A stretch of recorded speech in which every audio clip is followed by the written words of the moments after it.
This audiobook was created using text-to-speech software. While we aim for perfect pronunciation and clarity, you might notice occasional discrepancies with pacing and pronunciation.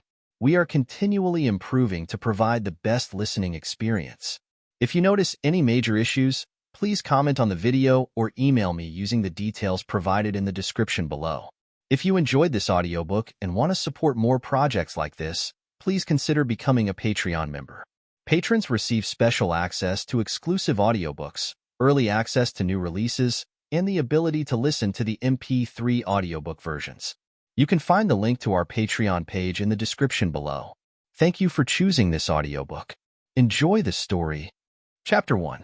Take Back Our Streets. "Move along, you kids," the police officer said. His tone wasn't the friendliest as he looked straight at Frank and Joe Hardy and their friend Jamal Hawkins. The three teens were standing outside Java John's, a coffee shop in downtown Bayport. 17-year-old Joe, the younger of the brothers, bristled a bit, his blue eyes flashing. "We aren't doing anything wrong," Joe protested. "We're just standing here. We're waiting for some friends," Jamal put in. "Well, wait somewhere else," the officer said. "We've got a march coming through here soon, and we don't want any trouble." "What kind of march, Officer Sullivan?" Frank Hardy asked. He had read the police officer's name from his name tag. "Councilwoman Hamilton's Take Back Our Streets, March, and Rally. Don't you kids read the papers?" Thinking about it, Frank did remember seeing a story about the rally in the Bayport Times. The councilwoman was on a crusade against crime and had planned this march to publicize it. "I didn't know that we'd lost the streets," Jamal said, a smile creasing his handsome face. Officer Sullivan scowled. "Just move along, wise guy," he said. "We've had enough trouble with you teens lately." Frank could see both Joe and Jamal clench their teeth at the implication. 18-year-old Frank quickly stepped in front of his brother and their friend. "Come on, guys," he said, gently nudging them backward. "We can wait inside the coffee shop." Joe and Jamal nodded, and the three of them headed for the door. The officer turned and walked away down the street. "Must be going to annoy someone else," Joe muttered. "Chill, Joe," Frank said. "He was just doing his job." "I'm with Joe," Jamal said. "I don't think his job is to hassle us." "I don't think he was worried about us," Frank said. "Not in particular, anyway. There's been a lot of trouble with teen vandalism in this part of town lately." He stepped inside Java John's. "I know that," Joe said, following his older brother inside. "But the police shouldn't be razzying us just because of some other teens." Jamal, right behind Joe, shrugged. "Sometimes it's hard to tell the good guys from the bad guys, I guess." He motioned to a table near the big window facing the street. "We should be able to spot Jake and Vanessa from there. They should be here any minute." The Hardys nodded their agreement, and all three sat down. When the waitress came, they all ordered coffee. "How long have you known Jake Martins, Jamal?" Frank asked. "Just over a year," Jamal replied. "He did some computer work for my dad's company last summer and continued working some after school started. We hung out and got to be friends. He's a freshman at the Bayport Institute of Technology." "That's just down the street, isn't it?" Joe said as their coffees arrived. Jamal nodded and took a sip of his drink. "Yeah, it's not too far. That's why we chose this spot to meet. Jake doesn't have a car. He walks everywhere." "Fitness nut?" Frank asked. Jamal laughed. "Far from it.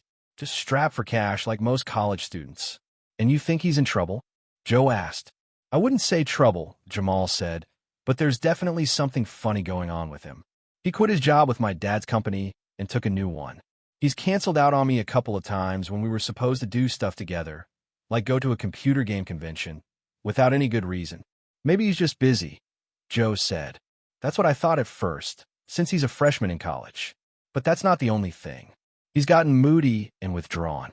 He doesn't look well, either. His parents moved out of town before the semester started, so..." Joe nodded. "You think he doesn't have anyone to talk to?" "It's not just that," Jamal said. "He doesn't seem to want to talk to anyone. Jake won't tell me or anybody else what's going on. My dad checked with his parents, and they think everything's okay. But I'm worried about him. I thought maybe you guys could help me find out what's bugging him." Joe leaned back in his chair. "How the mighty have fallen," he said. "From top-flight detectives to advice givers for lonely college students." Frank chuckled. "This Vanessa you mentioned," he said to Jamal. "Who is she? How does Jake know her?" Her name is Vanessa Robinson, Jamal said. The two of them work together, and I think they're in some of the same classes a bit. I saw her at one of the college volleyball games, but we never got a chance to talk. Jake mentioned that he knew her. I told him that I wanted to meet her and asked him to bring her along this evening.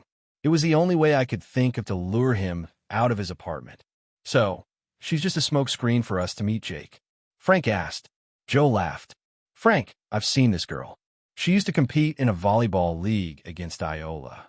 Iola Morton was Joe's girlfriend. I suspect there's more to Jamal's story than he's letting on. Jamal's chestnut brown face reddened a bit. Okay, he said. I admit I want to meet her, but I'm really concerned about Jake, too. Frank smiled. So you decided to kill two birds with one stone. Why not? Jamal asked, shrugging. There's no law against a guy meeting a new girl while helping out a friend. Frank and Joe chuckled. Then something outside the window caught Joe's eye. Isn't that Vince Morelli? Frank asked, indicating one of two guys walking past the coffee shop. Yeah, Jamal said. And that's Jay Stone with him. Where are they up to? Morelli was tall and built like a prize fighter. Stone was shorter and rail-thin. Both teens had the word Kings painted in red and yellow letters on the backs of their black leather jackets. They glanced around suspiciously as they walked. Up to no good, if I know anything about the two of them, Joe said. They're the ones the councilwoman should be cracking down on, not us. Maybe we should follow them, see what's going on. No time, Joe, Jamal replied.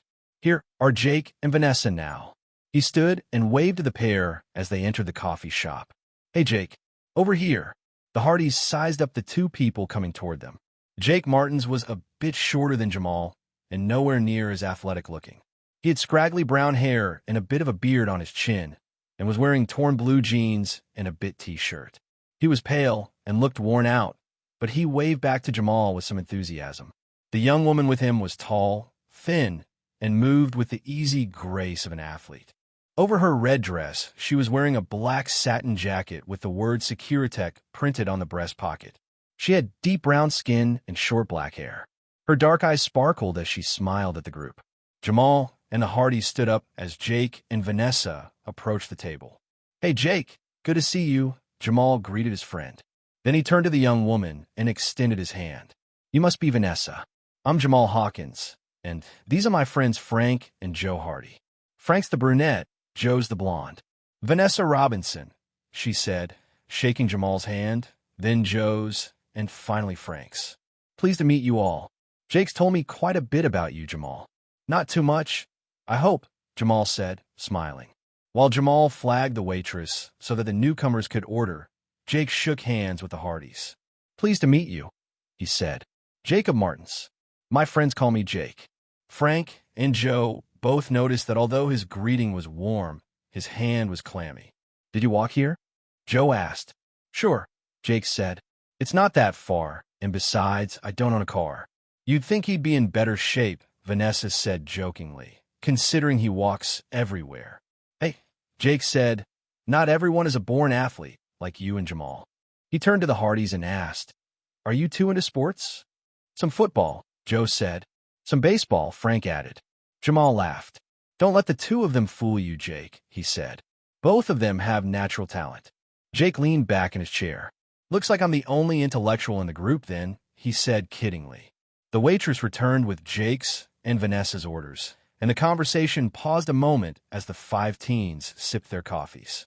Through the window, they could see a huge group of people moving rapidly down the street. What's that about? Vanessa asked. Must be the Take Back Our Streets march and rally, Joe said. What a crowd. I didn't know any of our streets were missing, Vanessa quipped. Jamal laughed. That's what I said, too. Looks like a pretty big deal, Frank said, craning his neck to get a better view. I see a bunch of TV cameras. Councilwoman Hamilton sure knows how to draw a crowd. She's been riding our boss at work pretty hard, too, Jake said. Oh, yeah? What do you work, Jake? Joe asked. Vanessa and I both work at Securitech. It's the high-tech surveillance company working on the colleges and the city's new security system.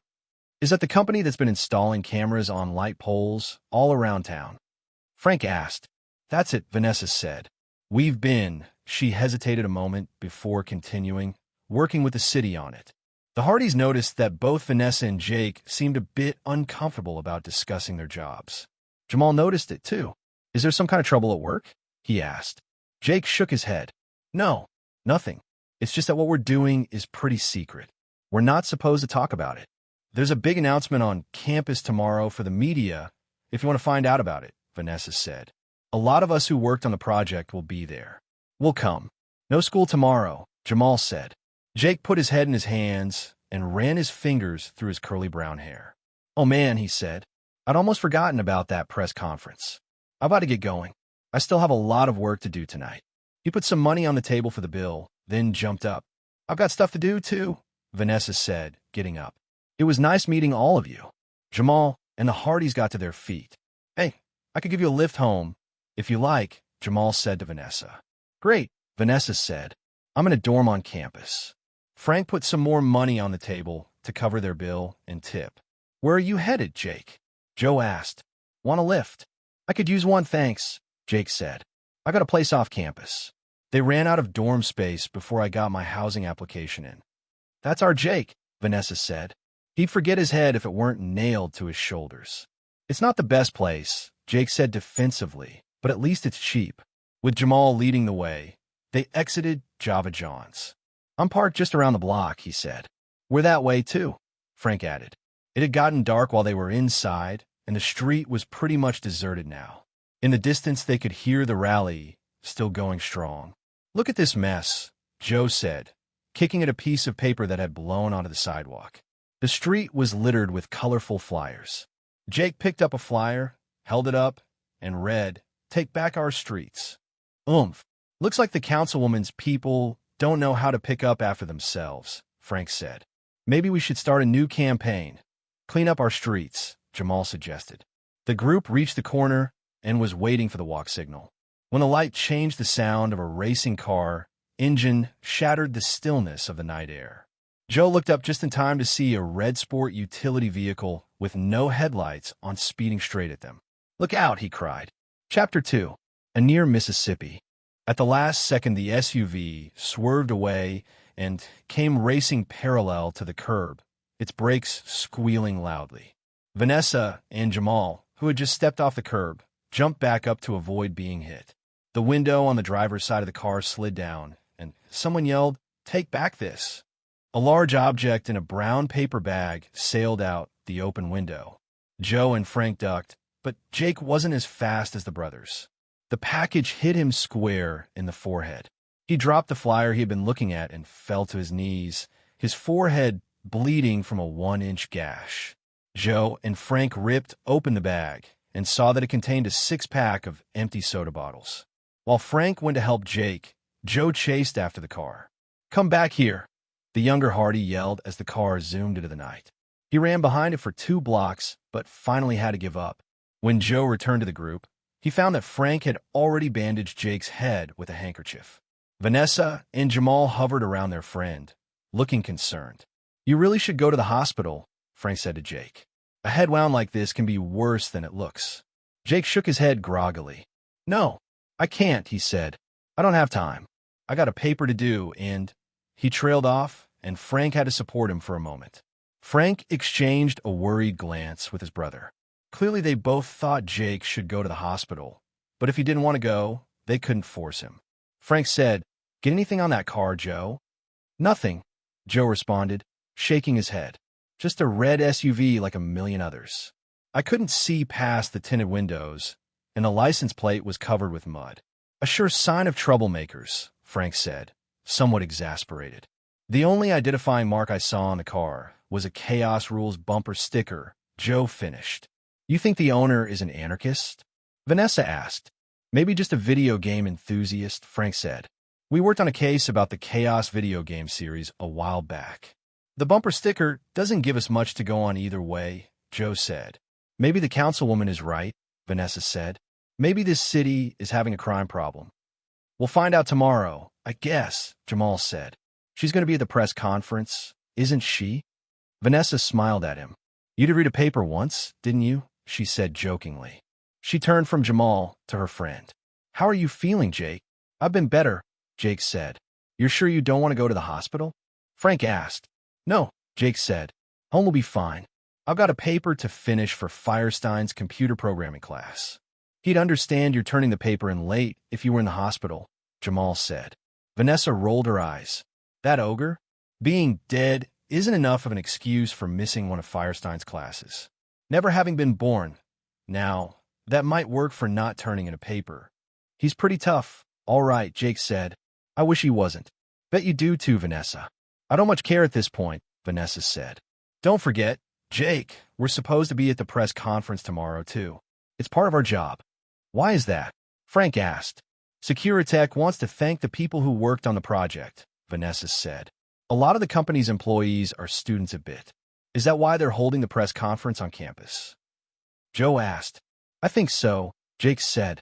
That, and there's been some trouble with vandalism on campus. The new system should change that, though. Oops, forget I said that. My head must really be ringing. Vanessa smiled at him. It's all been very hush-hush, she said. But most of the details have been in the paper. Securitech is providing Bayport with a crime surveillance and prevention system. The cameras you mentioned are part of it. Joe spotted a camera on a nearby light pole. Well, he said, pointing toward it, let's hope they caught that bottle thrower on tape. Oh, the system hasn't been activated yet, Vanessa said. Joe snapped his fingers in frustration. Just our luck. Guys, Jamal said. Jake's looking a little woozy again. I'm okay, Jake said as Frank went to help him. I just need to get home, that's all.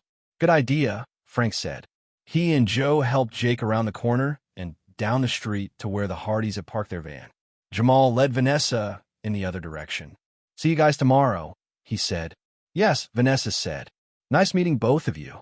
Jake, call me and let me know if you're okay. Okay, Jake replied. And don't forget about tomorrow, she called over her shoulder. I won't, Jake said. Vanessa and Jamal got into Jamal's sedan and drove off.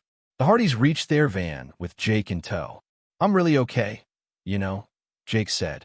Frank and Joe glanced at Jake, then at each other. If you say so, Joe said. We'd feel better, though, if you'd let us take you to the hospital. Jake shook his head, and a pained expression came over his face. No, I can't. I really have to work on my paper. I probably shouldn't even have come out tonight, but Jamal was pretty insistent. He can be that way, Joe said, smiling. He slid open the side door of the van. Jake got inside, seated himself, and buckled himself in. Frank got behind the wheel. Joe took the front passenger seat. They both buckled in, and Frank started the engine. He turned to Jake and asked, Where to? Smith Street, near the corner of Leicester, Jake said. He closed his eyes and leaned back in his seat. Thanks for the lift, guys. It's the least we can do, Joe said. You said you were living off campus? Frank said. Yeah, Jake replied. It's a subsidized apartment, just a few blocks from school. There's been a jump in enrollment at BIT in the last few years. Because of the computer boom, you mean, Joe said. Yes, Jake said. The college ran out of dorm rooms, so they arranged for alternate housing off campus.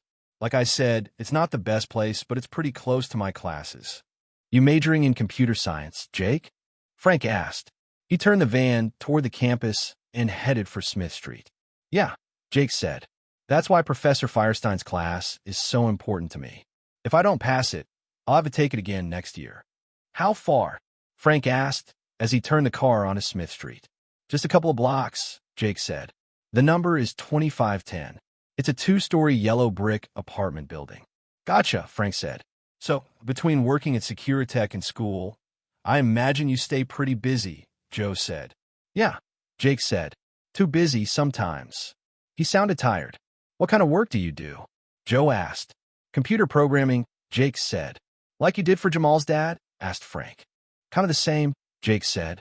I can't really say too much about it, but I did some of the programming to help run the new security system. They're not going to single me out or anything. The press conference is mostly to announce the first phase of the system coming online. Frank and Joe nodded. Frank spotted 2510 Smith Street and pulled into the parking lot. Here you go, he said. Home sweet home. Home sweet hovel is more like it, Jake said. Joe helped him out the side door of the van, and Jake wobbled a bit as his legs hit the pavement. Don't worry, Jake said. I can make it. If you don't mind, we'll walk you to your door. Just to be sure, Joe said. Jake nodded.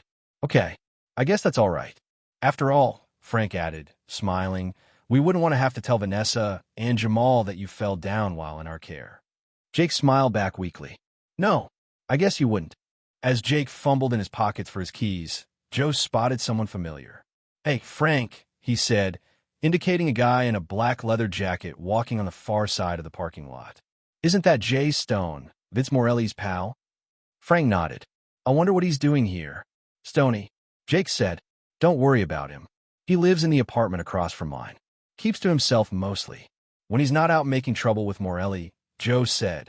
Stone walked out of sight as Jake finally fished out his keys. The three teens walked toward the building. Do you know what kind of car Stone drives? Joe asked. No idea, Jake said. What? Just wondering, Joe said. On their way to the door, they passed a large oak tree. Posted on one side of it was a Take Back Our Streets poster. It featured a smiling picture of Councilwoman Hamilton and the slogan, Securitech supports safe students and citizens. Campus rally and press conference, 10:30 a.m. tomorrow. Those popped up all over campus today, Jake said. I think they want a big turnout for the cameras. Understandable, Joe said. Jake put his key in the lock and opened the door to the building. I'm on the second floor, he said. He pulled out another key and checked his mailbox, but found nothing inside. He shut the box, then walked up a stairway to the right of the door. Joe and Frank followed. At the top of the stairs, they came into a darkened hall. I can't believe it, Jake said. The lights are out again. The only illumination in the hall was from a dim red emergency exit sign above their heads and from another at the far end of the hall. Does this happen often? Joe asked. Occasionally, Jake said. I'll call the super and he'll have it fixed by morning.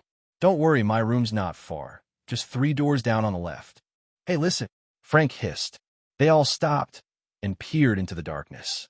Someone else was in the hallway with them, and as their eyes adjusted to the darkness, they could see that that person was fumbling with Jake's door. Chapter 3. Online on campus. Frank pulled out his keychain and turned on the attached pen light. He shone the faint beam toward the intruder at the same time that Joe yelled, Hey, what are you doing there? The figure at the edge of the flashlight's beam jumped, and all 3 teens heard something land softly on the carpeted floor. Joe and Frank rushed forward with Jake following, just behind. The figure looked as if she might take off. She stopped, though, when she saw Jake. Jake, she said, much relieved, you scared me. Jake let out a long sigh as well. It's okay, guys, he said. It's only Cindy. You gave us quite a scare, too. Cindy, these are the Hardy brothers, Frank and Joe. Hi, Cindy said, still looking a bit nervous. She was a short, thin girl with bleached blonde hair, cropped very short. She wore tattered jeans and a white t-shirt. Nice to meet you, Frank said. Joe nodded his agreement. Cindy squatted down, scooped something off the floor, and slipped it into her purse. Frank and Joe couldn't make out what it was. Some stuff spilled out of my purse when you startled me, Cindy explained. What were you doing? Joe asked. I tried the door, but there was no answer, Cindy said. Cindy's my girlfriend, Jake said, then corrected himself. Ex-girlfriend. But we're still friends. She still hasn't told us why she's here, Frank said. I'm sorry, Cindy said a bit defensively. Can a friend just drop by to say hi? Besides, I don't know what business it is of yours. Well, Jake's had kind of a rough evening, Frank explained. We're just looking out for him. For the first time in the dim light, Cindy noticed the handkerchief tied around Jake's head. Oh, she gasped. What happened? Are you all right? I got hit by some stray bottles, Jake said. It's nothing. Jake could really use some rest.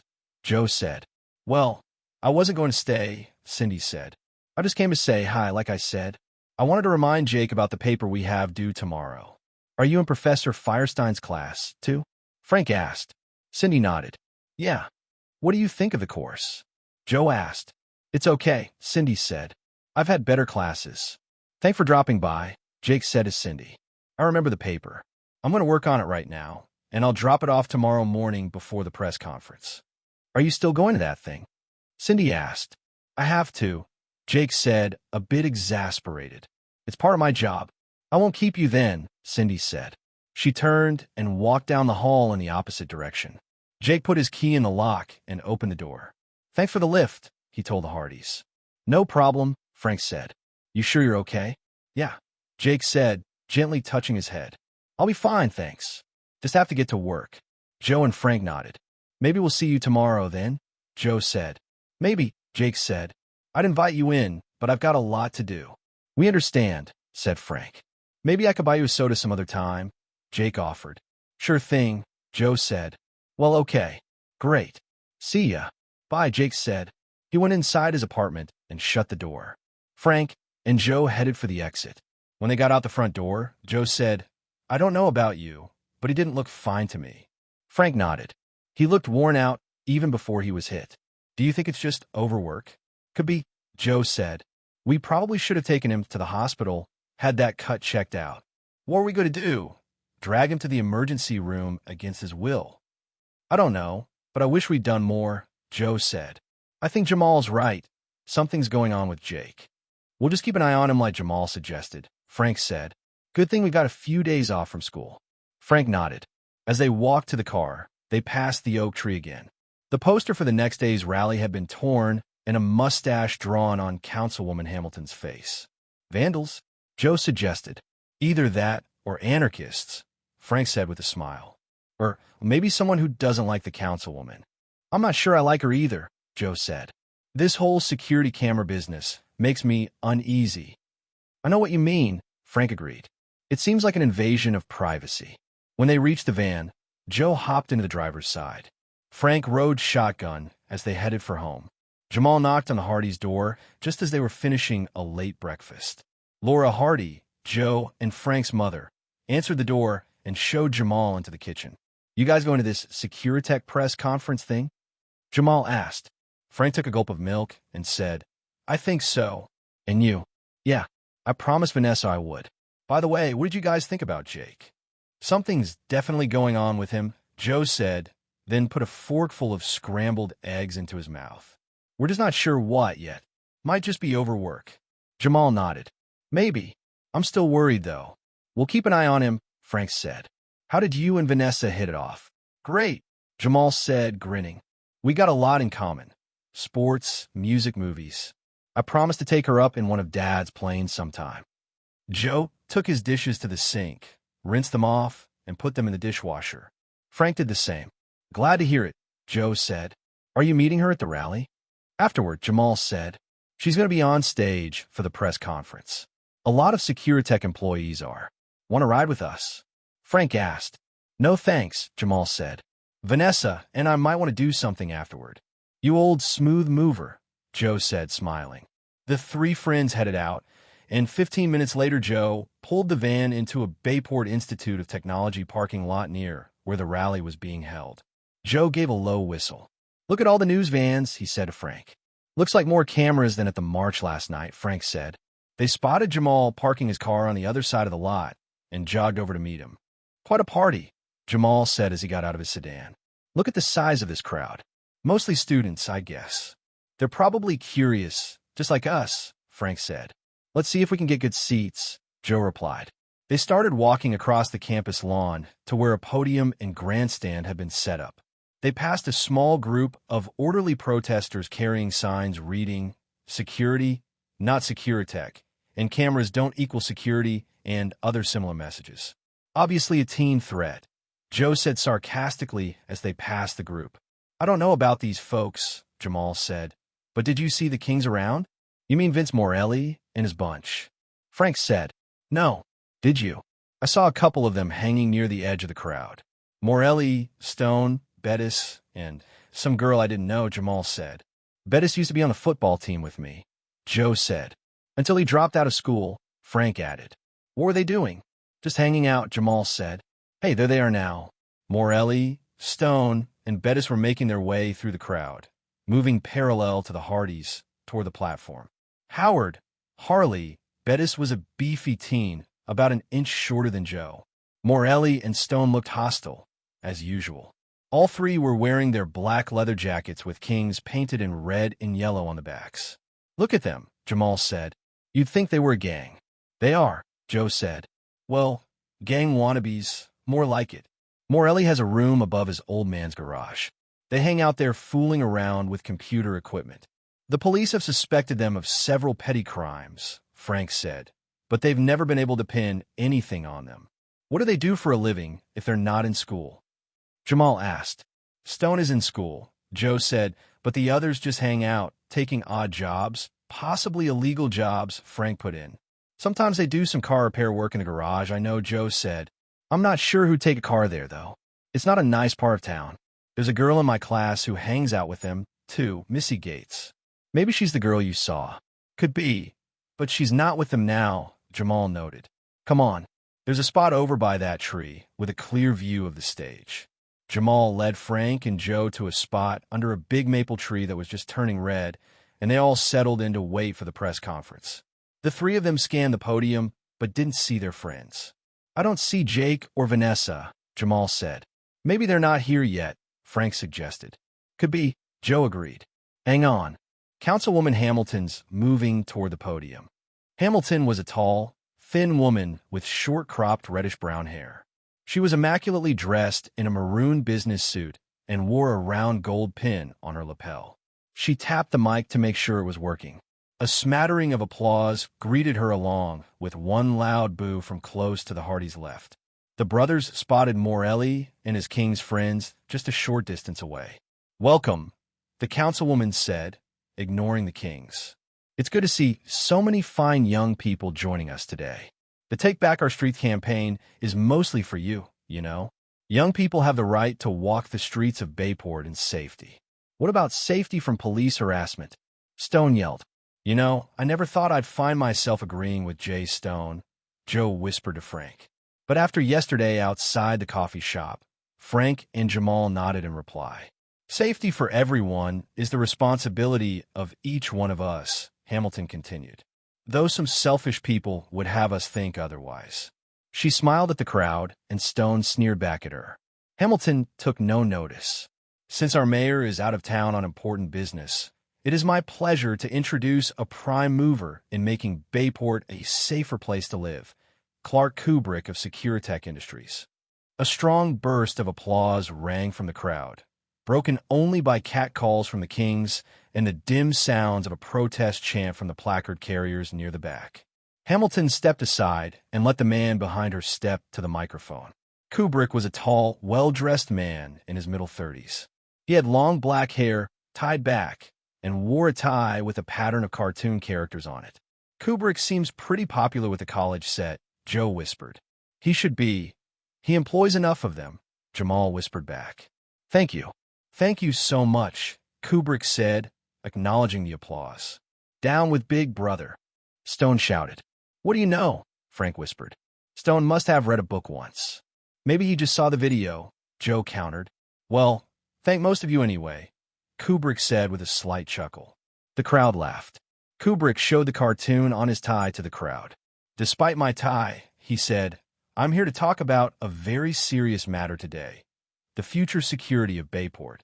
A future, I'm happy to say, that many of you have had a hand in bringing about. The crowd applauded. Frank noticed that Morelli and his crew were clowning around, making faces and mugging for one another. Not more than a half-dozen people separated the Hardys and the Kings. As you know, Kubrick continued, many of Securitech's most valued employees are BIT students. Without them, we couldn't activate this new security system today. For the first phase of this program, we've put Securitech cameras in the most crime-ridden areas of the city. It is our hope that the system will reduce youth crime and violence by half in the first year. While the areas we activate today are limited, by the end of next year we hope to cover all of Bayport in a high-tech security blanket. Cover yourself in a blanket, Vince Morelli shouted. His companions made rude noises. Some of the crowd chuckled nervously. Joe looked at Frank. Should we quiet those guys down? He asked. They're making it seem as though all teenagers are idiots. They're the only ones who look like idiots, Frank whispered back. Nevertheless, he saw Joe edging closer to the Kings.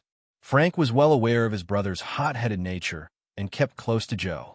Jamal followed, too. Now, said Kubrick, I'd like to introduce you to some of the fine students who worked with us on this project. They're one of the main reasons we decided to hold this rally and press conference at BIT without them. We wouldn't be where we are today. Councilwoman Hamilton stepped to the mic beside Kubrick. These exceptional young people, some of them still in their teens, are to be commended for not slipping into laziness and hooliganism. She looked at both the orderly protesters and the Kings, now just a dozen feet from the Hardys, as she spoke. Kubrick glanced at Hamilton as though her impromptu remark had caught him off guard. He recovered and said, "If our student employees would step onto the platform, please." A small crowd of students did so. Kubrick began introducing those who had worked on the project. As the list of names reeled on, Frank said, "I don't see Jake." "There's Vanessa, though," Joe added. Then, mischief in his voice, he turned to Jamal and said, "Wave hi to your new girlfriend, Hawkins." Jamal nudged Joe with his shoulder good-naturedly. "She's not my girlfriend, Hardy." Joe bumped him back. "Not yet anyway," he said, smiling. "A lot you know about romance, Hardy," Jamal countered. "Your idea of a date is anything you don't have to pay for." Frank rolled his eyes. Joe assumed a boxer's stance. "Well," Joe said to Jamal, "your idea of a date is taking a girl to a high school boxing match." He threw a few shadow punches in Jamal's direction. "Not any match you're in, Hardy," Jamal said. "I like a fight to last more than one round." He dodged and wove and threw a few shadow punches back. Joe was about to counter when suddenly he felt Frank's hand on his shoulder. He turned and realized that much of the crowd was staring straight at him, and that, Hamilton's voice boomed over the PA system, is exactly the kind of hooliganism that I plan to prevent. Chapter 4. Wrongly Condemned. "Hey," Joe called out, "we were just fooling around." But his explanation was drowned out by Hamilton's voice on the PA. "It's bad enough that they have to waste the valuable time of our speakers with their rude remarks, but now they flaunt their violent ways in our very midst," Hamilton said, her voice icy cold. "That wasn't us shouting," Jamal protested. "That was—" But when he looked to where the Kings had stood a minute ago, they were gone. "Some people," Hamilton continued, "seem to feel that their rights supersede those of everyone else. They seem to think that they have the right to fight and steal and disrupt an event that other people are enjoying." The Hardys and Jamal could feel the heat of the crowd stare now. They looked around for someone to bolster their story, but if anyone knew they weren't the culprits, no one stepped forward. "Look," Frank said calmly, "I think you've got us confused with somebody else." "I don't think so, young man," Hamilton said. "I know exactly who you are. You're the type of person that our Securitech system is designed to protect us against. In another few minutes, we'll activate the system and your kind will be banished from Bayport forever." She stepped back from the microphone in triumph, and the crowd applauded. Joe saw a chance for them to slip into the crowd and motioned to Frank. Jamal followed, and the three of them slunk away. "I think we should be safe near the parking lot," Joe said. Behind them, they could hear Kubrick talking again. Jamal shook his head. "Man, I've never been so humiliated in my life. I hope Vanessa didn't see that. I'll never live it down." "We caught a bad break," Frank said, "but we should have been more careful. Did either of you see Jake in that crowd?" Joe and Jamal both shook their heads. "I don't get it," Jamal said. "He knew he was supposed to be here. Maybe we should blow off this rally and head over to his place," Joe said. "It's only a few blocks away." Before they could leave, though, a familiar figure ducked out of the crowd in front of them. "Nice going," Cindy said. "I didn't think you guys had it in you. Good job sticking it to the authority figures." Frank shook his head. "That's not what we were doing," he said. "Sure looked like it to me," Cindy said. "It was a case of mistaken identity," Joe insisted. "Do I know you?" Jamal asked. "I don't think so," Cindy replied. "She used to be Jake's girlfriend," Joe said. Jamal nodded. "That must be it. I'm Jamal, a friend of Jake's. Pleased to meet you." He extended his right hand. She shook it. "Cindy," she said, "have you seen Jake around?" Joe asked. "We were looking for him." Cindy shook her head. "Nope. Haven't seen him all day. Anyway, I thought you guys were way cool up there. Keep up the good work." Before any of them could respond, Cindy slipped back into the crowd and disappeared. "Funny," Jamal said. "She doesn't really seem like Jake's type." "Well, they're in a computer class together, so maybe," Joe said, letting his voice trail off. "Let's make doubly sure Jake's not here before we go to his place," Frank said. They found an unobtrusive spot near the back of the crowd, well away from the protesters.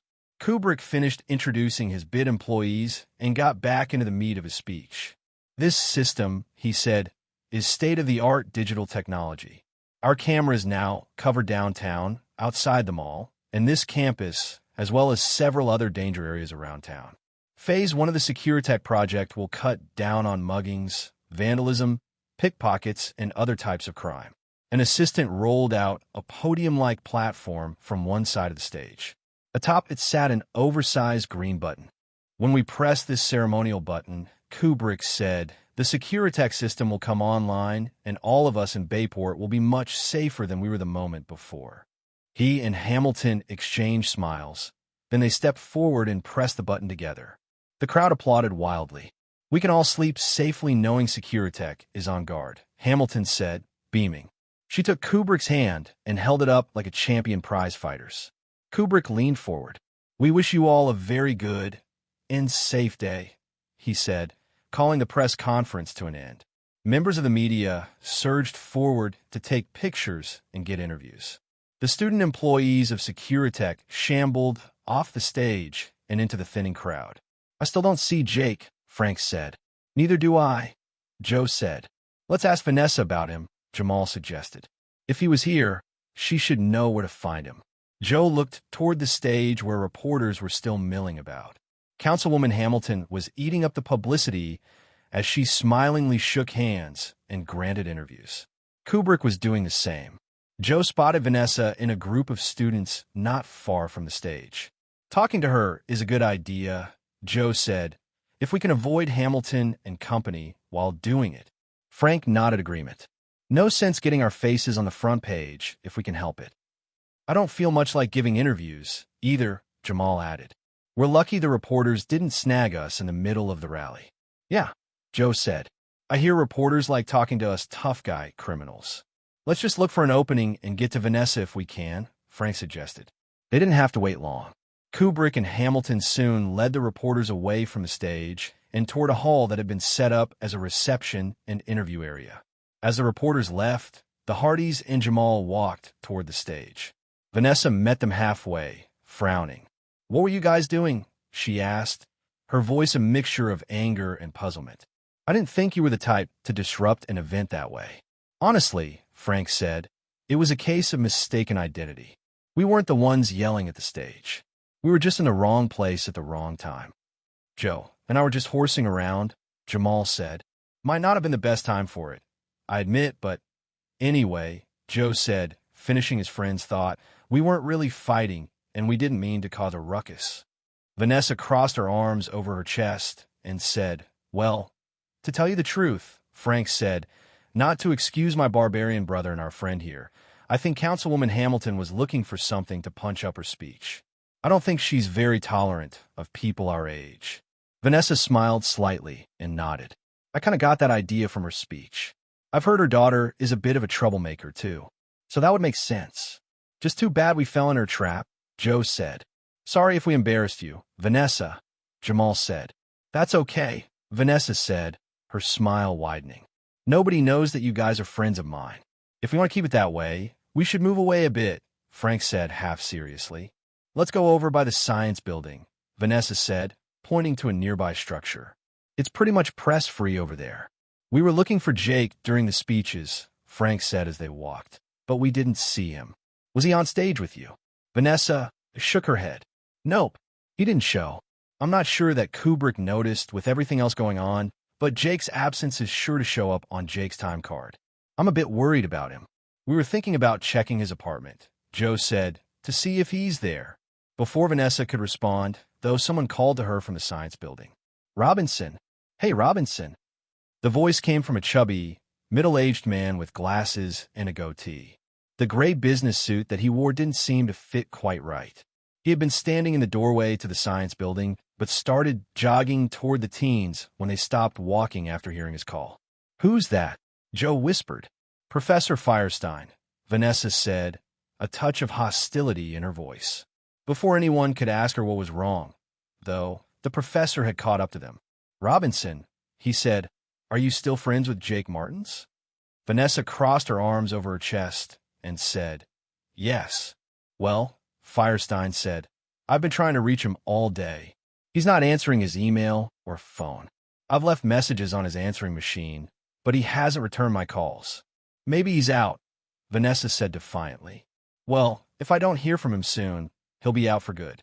I'm tired of his excuses, and I won't give him special treatment any longer. Firestein pushed his glasses up on his nose and continued. You tell your friend that if he doesn't have his paper on my desk in the next hour, he'll be out of my class, just like you. Chapter 5. Harsh Realities. That's a little harsh, isn't it? Frank said. I'm a teacher, not a nursemaid, Firestein said. I've cut Martins enough slack as it is. If you're friends of his, you'll give him the message. I'm not going to waste any more of my valuable time trying to get in touch with him. I thought he showed promise as a computer programmer, but maybe I made a mistake. He looked at Vanessa as he said this, implying perhaps that she had been a mistake as well.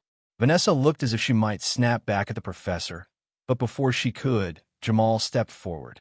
We'll deliver your message, Professor, he said. See that you do, Firestein said. He turned and stalked back into the science building. When he had gone, Vanessa said, Sometimes I just want to punch that guy. Probably wouldn't be good for your college career if you did, Frank said. Vanessa sighed. Honestly, sometimes I think that college is overrated. What did he mean about Jake being out of the class like you? Joe asked. I dropped out of Firestein's class earlier in the year, Vanessa said. Workload too much. Jamal asked. Something like that, Vanessa said. I've been making a lot of money at Securitech, and his class was interfering with that. I couldn't do both, so she shrugged her shoulders. Plus, I just don't like the man. It's a required course, isn't it? Frank asked. That's what Jake told us. It is, she said, but I'm hoping someone else will be teaching it next year. I'll take it again before I get my degree, if I don't quit and go full-time at Securitech. You'd leave school for the job? Jamal said. I'd rather not, but if I have to, yes. Business is booming in high-tech right now, and sometimes a year on the job is worth more to a potential employer than a year in college. That works so long as high-tech is booming, Frank said, but if it busts, Vanessa laughed. With more people going online every year, I don't see that happening. Computers are the place to be. If Jake was smart, he'd drop Firestein's class, too, and increase his workload at Securitech. I've read that people with degrees in computer science make more money in the long run, Joe said. That may be true, Vanessa replied, but I haven't given up on my degree yet, despite Professor Firestein. Until I get that degree, though, I want to earn as much as I can, and if I have to drop a class or two to do it. She smiled and shrugged again. Well, I want to make sure that Jake can make that choice for himself, Frank said. We need to find him and find him fast before Firestein kicks him out of class. Joe and the others nodded. Right, Jamal said. Vanessa, do you know some other places to look for Jake besides his apartment? We could call work for a start, she said. Though since he missed the rally, I doubt he's at the office. There are a few other spots around campus we could check out, too. Great, Frank said. You two check the campus, Joe, and I will look at his apartment, and then Java John's. Jamal, do you have your cell phone? In my car, Jamal said. Good. We can keep in touch, then, Frank said. Call if you find him. We'll do the same. Let's get to it, Joe said. He began to jog back toward the parking lot. Vanessa and Jamal headed toward where Jamal had parked. As they got to the parking lot, they saw a large crowd of people and reporters standing around a pink sedan. Councilwoman Hamilton stood in the middle of the group, anger blazing on her face. Through the crowd, the Hardys could see that the sedan's tires had been slashed. Hamilton pointed at some nearby students carrying protest signs. They did this, she said loudly enough so everyone could hear. They slashed my tires before the system went online, just to humiliate me. The students looked sheepish. The reporters pointed their cameras at the protesters. A cop on the scene began to take notes. Let's get out of here before she decides to blame it on us, Joe whispered. Frank nodded, and they quickly moved toward their van. When they got there, Frank climbed behind the wheel, and Joe picked up a cell phone. Joe dialed Jake's number while Frank drove. No answer, Joe said, then added, Who do you think really slashed Hamilton's tires? Who knows? Frank said. It could have been the Kings. They did cut out pretty early. On the other hand, the councilwoman strikes me as the kind of person who makes enemies pretty easily. I haven't known her long, and I'm a fan already, Joe said. Frank laughed, then abruptly stopped and said, Check that out. He pointed at a small box atop a light pole at the edge of the parking lot. Joe looked up and saw a Securitech camera busily scanning the area. I expect we'll be seeing a lot more of those in the future, he said. It took them only a few minutes to drive to Jake's apartment. As they went, both brothers noticed numerous rally signs posted along the way. Nearly all of them had been defaced. I wonder if they got any of that on camera, Joe said. Maybe not, Frank replied. I haven't seen any Securitech gizmos since we left the campus. But Jake's is just a few blocks away, Joe said. A few blocks and a million miles in terms of political influence, Frank noted. They pulled into the lot and got out of the van. When they entered Jake's building, they ran into Jay Stone coming downstairs. He was wearing his King's jacket and combing his hair. Hey, Hardy boys, Stone said mockingly. Solve any big crimes lately? A few, Stoney, Joe said, but we haven't connected you to any of them yet. Stone pushed past them and out the door. Well, good luck, he called back. Don't take any red herrings. You know, Joe said when Stone had gone, you might be right, Frank. He did read a book once. Probably just an abridged version, Frank said. Let's check on Jake.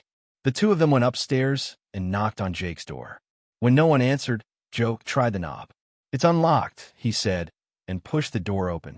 The brothers stepped inside. The room was dark and smelled vaguely of unwashed dishes. Curtains had been drawn over the windows, so the only light came from a computer screen on the far side of the room. Papers lay strewn all over the floor. A body lay slumped on a couch facing the door. The body moved as Joe found a light switch and flicked it on. Jake, Frank cried. Jake opened his eyes and stared blearily at the brothers. He was still wearing the same clothes he had been the day before, and Frank's handkerchief was still wrapped around his head. We were worried about you, man, Joe said. What time is it? Jake asked. Nearly 12:30, Joe replied. Jake sat bolt upright on the couch, instantly awake. Then he put his hands to his temples. Ow, my head. What a killer headache. I have to get to that rally. Rally's over, Frank said. We ran into Professor Firestein afterward. He said you need to get your paper to him before 1, or you're out of the class. Oh man, Jake said. I've really messed up now. He dashed into the bathroom and came out with 2 aspirin and a glass of water. Thanks for waking me up, guys, he said. You saved my life. I doubt that, Joe said. But maybe you should still have a doctor check out your head. That headache could be a sign of a concussion. Don't have time for that now, Jake said, gathering up a pile of papers from the floor. He stuffed the papers in a small briefcase and headed for the door. Besides, he said, it's just overwork. I'm sure of it. The Hardys looked at each other skeptically. Look, why don't you meet us at the mall after you drop off your paper, Joe said. We can have lunch and talk it over. Sounds great, Jake said, not looking at them as he headed out the door. How about at that potato place, Spud Spa? It's in the food court. Okay, Frank said. See you there in an hour or so. Thanks, guys, Jake called over his shoulder as he raced down the hall. Lock the door when you leave. Joe looked around the room. Apparently, the mess was by design. Who'd want to steal anything? Joe asked. Frank shrugged. A lot of students can't keep their lives together. Never mind their rooms. Shall we poke around a bit before we go? Joe asked. See if we can find out what's bugging him? I don't think we've come to that yet, Frank said. It's not like we're investigating a crime. Just checking on a friend for another friend. Well, Joe said, at least we found him. Let's call Jamal and head for the food court. I'm famished. Frank used the cell phone to get in touch with Jamal as they drove to the mall. Jamal and Vanessa were relieved to hear that the Hardys had found Jake and that Jake was on his way to Firestein to deliver his paper. They agreed to meet the Hardys at the mall in 15 minutes. As Frank and Joe drove to the mall, they couldn't help but take note of the Securitech cameras along the way. I noticed that there weren't many cameras in the poorer parts of town, like near Jake's, Joe said, but there's plenty of security out here. Frank nodded and frowned. Kubrick said they were protecting the places that most needed it. I guess he thinks poorer folk don't get robbed. I'm not sure whether to hope that they get cameras in the poorer areas, or just hope this whole project goes away, Joe said. I know what you mean, Frank replied. This business of being on camera all the time gives me the creeps. They got to the mall a few minutes later, and because the lot was crowded, parked near the back. Never hurts to do a bit of walking, Joe said as he pulled the van into an empty spot. As they walked toward an entrance, Howard, Harley, Bettis cruised past them on his motorcycle. He revved his engine as he went by, causing both Hardys to jump. Harley laughed and zipped away. "Those kings," Joe said. "Hey, there's Jamal and Vanessa," Frank said. They were waiting for them outside the mall's main entrance. Frank and Joe jogged to where their friends were standing. "Glad you found Jake," Jamal said. "How do you look?" "Not so hot," Frank said. "But we didn't have time to quiz him. He was in too much of a hurry." "Well, at least he got Firestein off his back," Vanessa noted. "He's supposed to meet us at the Spud Spa in half an hour," Joe said. "With a little luck." "Hey, what is it, Joe?" Frank asked. Joe pointed. "See that SUV? I want to get a better look at it." He started to walk toward a red vehicle with tinted windows. "Do you think that's the one that threw those bottles at Jake?" Jamal asked. "Let's find out," Frank said, following his brother.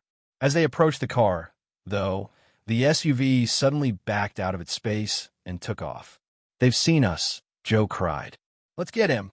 Chapter 6. Who's chasing whom? "I'll try to cut them off," Frank said. He darted between two cars and headed for the end of the next row. "Good idea," Joe called. "I'll get the van." He sprinted across the lot toward where they had parked. "What should we do?" Jamal shouted after the brothers. "Wait here," Joe shouted back. "When Jake shows up, tell him we'll be right back." Frank, sprinting between the cars, smiled at his brother's confidence. Frank didn't feel quite so cocky. While the arrangement of the lot favored him, the SUV was a lot faster than he was. He knew he would be lucky to catch the car on foot. Fortunately, he was tall enough to see over the roofs of the cars as he darted through the aisles. The SUV was a big target as well. Frank chose a path that would put him between the vehicle and the nearest exit. He glanced back and saw Joe hop into their van and start the engine. The odds were tilting in their favor. The SUV was moving quickly, as if its driver wanted to get out of the mall in a hurry. Fortunately for the Hardys, other cars in one-way aisles made it difficult to speed through the parking lot. Frank's plan worked. He found himself at the end of an aisle just as the SUV turned into it. There was no one between him and the SUV. He waved his arms, trying to get the car to stop. He couldn't see the driver through the tinted windows. The SUV came straight at him. It didn't slow down. At the last possible moment, the car turned right, darting through an empty space between a sports car and a van and into the next aisle. That aisle ran in the opposite direction, but the SUV's driver didn't seem to care. The car zipped to the end of the row, turned right, and darted off toward a nearby exit. Frank kicked himself for not seeing the escape route. Now he'd lost the SUV. A van screeched to a halt at the top of the aisle. Frank realized it was Joe. He sprinted to the van, threw the passenger side door open, and hopped in. Joe took off, turning left at the exit, and then left again onto the wide road running beside them all. "Joe, are you sure that was the right SUV?" Frank asked as he buckled himself in. "Why else would they be running from us?" Joe asked. "Besides, check out the bumper sticker." Frank read it. "Chaos rules. The same sticker you saw the other night." "Right," Joe said. "And the license plate's still covered with mud." "Any questions?" "Just one," Frank said. "Who's driving that car?" "We'll find out soon enough," Joe said, pushing the gas pedal down. The SUV crested a hill, and they lost sight of it temporarily. When the van bounced over the hilltop, the Hardys were just in time to see the SUV turn off onto a smaller side road. "Whoever's driving that car has pretty good reflexes," Joe said. He slowed the van enough to make the turn, then gunned it again. "We're just lucky that these roads are pretty deserted," Frank replied. "I don't know," Joe said. "I'd be pretty happy for a traffic jam right about now. That way we'd be able to catch up to them on foot." "Doubting your driving skills, Joe? Maybe I should take the wheel," Frank kidded. "No way, bro. That'd be like switching quarterbacks once you'd made it into the playoffs." The van turned left, taking the brothers even farther into the semi-rural countryside surrounding the mall. The SUV bounced over the hilly road with the Hardys' van still pursuing. "You know," Frank said, "I was just thinking. One of Morelli's gang used to drive a red SUV before he dropped out of high school. I don't remember who it was, though. Well, we just saw Bettis driving his Harley, so we know it isn't him. It might be Morelli or Stone, though." "I don't think it's Stone," Frank said. "He lives in the same apartment building as Jake. If it was his car, we'd probably have spotted it in the apartment parking lot." "That leaves Morelli," Joe said, "if it's one of them at all." It could be Missy Gates as well, Frank said. I don't think we can rule her out just because she's a girl. She doesn't seem to be the bottle-throwing type, Joe said, though I don't know her very well. If she's in with the Kings, she's probably got it in her, Frank said. They also could have members that we don't know about. Whoever is behind the wheel is a pretty good driver, Joe said. They topped another hill, and a long stretch of deserted road lay before them. Because of Joe's expert driving, the SUV was only 4 car lengths away now. Let's see how many horses they've got under the hood, Joe said with a twinkle in his eye. He floored the accelerator, and the van leaped forward. The SUV's driver saw them coming and swerved toward the center of the road, trying to cut them off. Joe swerved in the other direction, the van's tires catching the edge of the shoulder and kicking gravel and dust into the air. The SUV cut back in front of them, so Joe couldn't pass on the right. Yow, Frank said. Whoever they are, they don't want to get caught, that's for sure. Suddenly, the SUV cut left, barreling across the road and heading straight for the trees that lined the left side of the road. For a moment, the Hardys thought the car would crash. The SUV's driver obviously knew the road better than Joe did. The vehicle darted between the trees and onto an unpaved road, running into the forest. Rats, Joe blurted. He hit the brakes and cut the wheel hard. The van's tires squealed, and it fishtailed as Joe brought it around in a 180-degree turn. The cell phone flew from its cradle on the dash, but Frank caught it before it could sail out the window. Good thing we didn't have any hot coffee in here, Frank said. They'd missed the turn, but Joe backtracked and swung the van onto the dirt road. They barreled down the dirt road, dust from the car ahead of them obscuring their view. Watch out for wild animals, Frank said. I'd hate to hit a deer at this speed. They'll hit it first, Joe said grimly. Suddenly, they topped a hill and saw the end of the woods ahead of them. The SUV skidded out of the dirt road and toward a paved stretch. What road do you think that is? Joe asked. Barmet Boulevard, I guess, Frank said. We've cut through the woods toward a pretty high-class suburb. Let's hope we catch them before they hit one of those subdivisions. We'll never find them in all those winding roads. The Hardys' luck held. The SUV was only a short distance ahead when they exited the woods. In fact, the driver seemed to be having trouble controlling the vehicle. The red car swerved from side to side. They've blown a tire, Frank said as the car swerved off the road and into a ditch by the shoulder. The SUV came to a sudden halt. Joe pulled up on the shoulder and skidded the van to a stop just a short distance from the stranded car. The SUV's passenger side door opened, and a woman got out. Are you crazy? She screamed. She was about the Hardys' age, of medium height and build, and had scraggly brown hair. She was wearing a King's jacket. Missy Gates, Joe said. So you're the one who threw that bag of bottles at Jake. We suspected you Kings might be behind this. You are in a world of trouble. Joe Hardy, Missy said. You and your snotty brother, too. Don't say anything, Missy, a voice called out from inside the van. I've called the cops, and I've called my mother, too. Who's in there with you? Joe asked. He still couldn't see through the SUV's tinted windows. It doesn't matter, Frank said. We've got them, and the cops can sort it out. The brothers could hear police sirens, even now. That's what you think, wise guy, the voice said. The door to the driver's side opened, and out stepped Cindy. Frank and Joe looked at Jake's ex-girlfriend, then at each other. This doesn't make any sense, Joe said. You bet it doesn't make any sense, Cindy said angrily. You chasing us all over the place. We know you hit Jake last night, Joe said. Cindy sneered. Prove it. Missy Gates laughed. With a wail of sirens, 2 police cruisers pulled up, one from either direction. They took up positions on either side of the Hardys' van. The officers inside the cars got out and walked toward the group. What's going on here? The lead officer asked.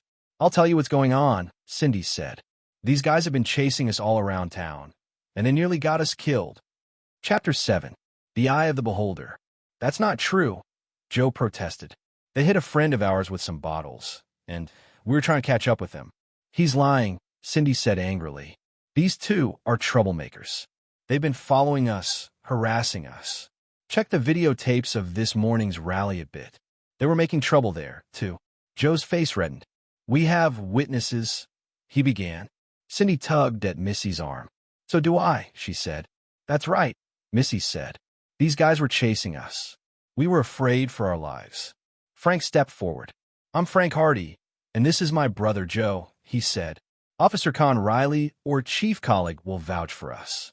Well, Cindy said, I'm Cindy Hamilton, and my mother, the councilwoman, will vouch for me. Joe and Frank looked at each other, more than a little surprised at Cindy's revelation. The officer who had been talking to the group scratched his head. I think we had all better go downtown to straighten this out, he said. Hop into the cruisers. I'll have one officer stay with the stranded car. Another will bring the van. Sound good, Frank said. He and Joe headed toward the squad car indicated by the cop. Just make sure my mother knows where you've taken me, Cindy said. She and Missy got into the other squad car. As the Hardys got into the back of the cruiser, Joe turned to Frank and said, Well, this case just took a turn for the worse. 45 minutes later, the brothers found themselves sitting in an interview room at the Bayport PD. Across the table from them sat Con Riley, their main contact on the police force. I think I can get the chief to go easy on you, Con said. Your father's with him now, but you guys really stepped over the line this time. Whatever possessed you to chase them like that? They threw bottles at a friend of ours last night and hit him on the head, Joe said. What were we supposed to do? Just let them get away. You and your friend should have reported the attack when it happened. Now it's just your word against Cindy's, and her mother's a councilwoman. We had no idea her mother was Councilwoman Hamilton, Frank said. We didn't even know who was in the car until it blew a tire and stopped. The point is, Con said, that you shouldn't have been chasing them in the first place.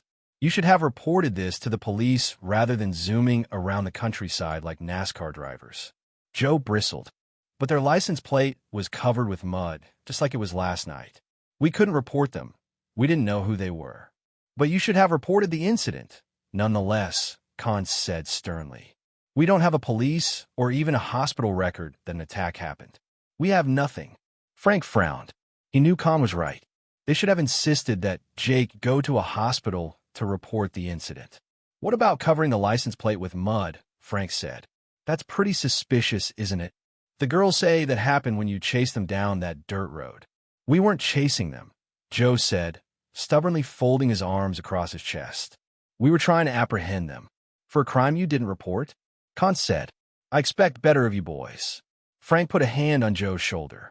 We expect better of ourselves, too. Con leaned back. Look, he said, I know you boys, and I'm inclined to believe your explanation of events. But Chief Colleague isn't so generous. You know how he feels about amateurs. Plus, he's got the tape evidence against you. What tape evidence? Joe and Frank asked simultaneously. The Securitech tapes of the beginning and end of the chase, Con said. Then you can see them tearing around the mall parking lot like madwomen. Con shook his head. I'm afraid not. There are no cameras in the mall lot. What the tape shows is you chasing them down the highway outside the mall. We lost you for a while, and then picked up the chase again when both cars skidded onto Barnett Boulevard. The tapes look pretty bad for you. Both brothers slumped in their chairs. Then the tapes are lying, Joe said. Or at least, Frank added, they don't show the whole truth. Con sighed. Try convincing the chief of that. The three of them sat in silence for a few minutes. Then the door opened and Finn and Hardy stepped in. Frank and Joe's father looked grim. I think I've got things squared with Chief Colleague, he said. He's willing to release you into my custody. What about Cindy and her friend? Joe asked. I think they're being released, too, Mr. Hardy said. But I wouldn't worry about them right now. You boys are in enough trouble on your own. Joe and Frank nodded. That tape doesn't show the whole story, Dad, Frank said. Be that as it may, Mr. Hardy said. We should get out of here before the chief changes his mind and decides to charge you with endangerment or reckless driving. Let's go. Both Hardys stood and followed their dad to the door. As he put his hand on the knob, Fenton Hardy turned back to Con Riley. Thanks for keeping things under control, Con, he said. Yeah, thanks, Frank added. Con nodded. Just keep your noses clean, he said. Hamilton knows how to play hardball. So do we, Joe said under his breath. But if anyone heard, he didn't respond. As the Hardys walked to the front door of the station, a commotion at the front desk caught their attention. I can't believe you're letting them go. Councilwoman Hamilton's voice rose above the hustle and bustle of the station house. They disrupt our press conference this morning to chase my daughter this afternoon. What does someone have to do in this town before they're arrested?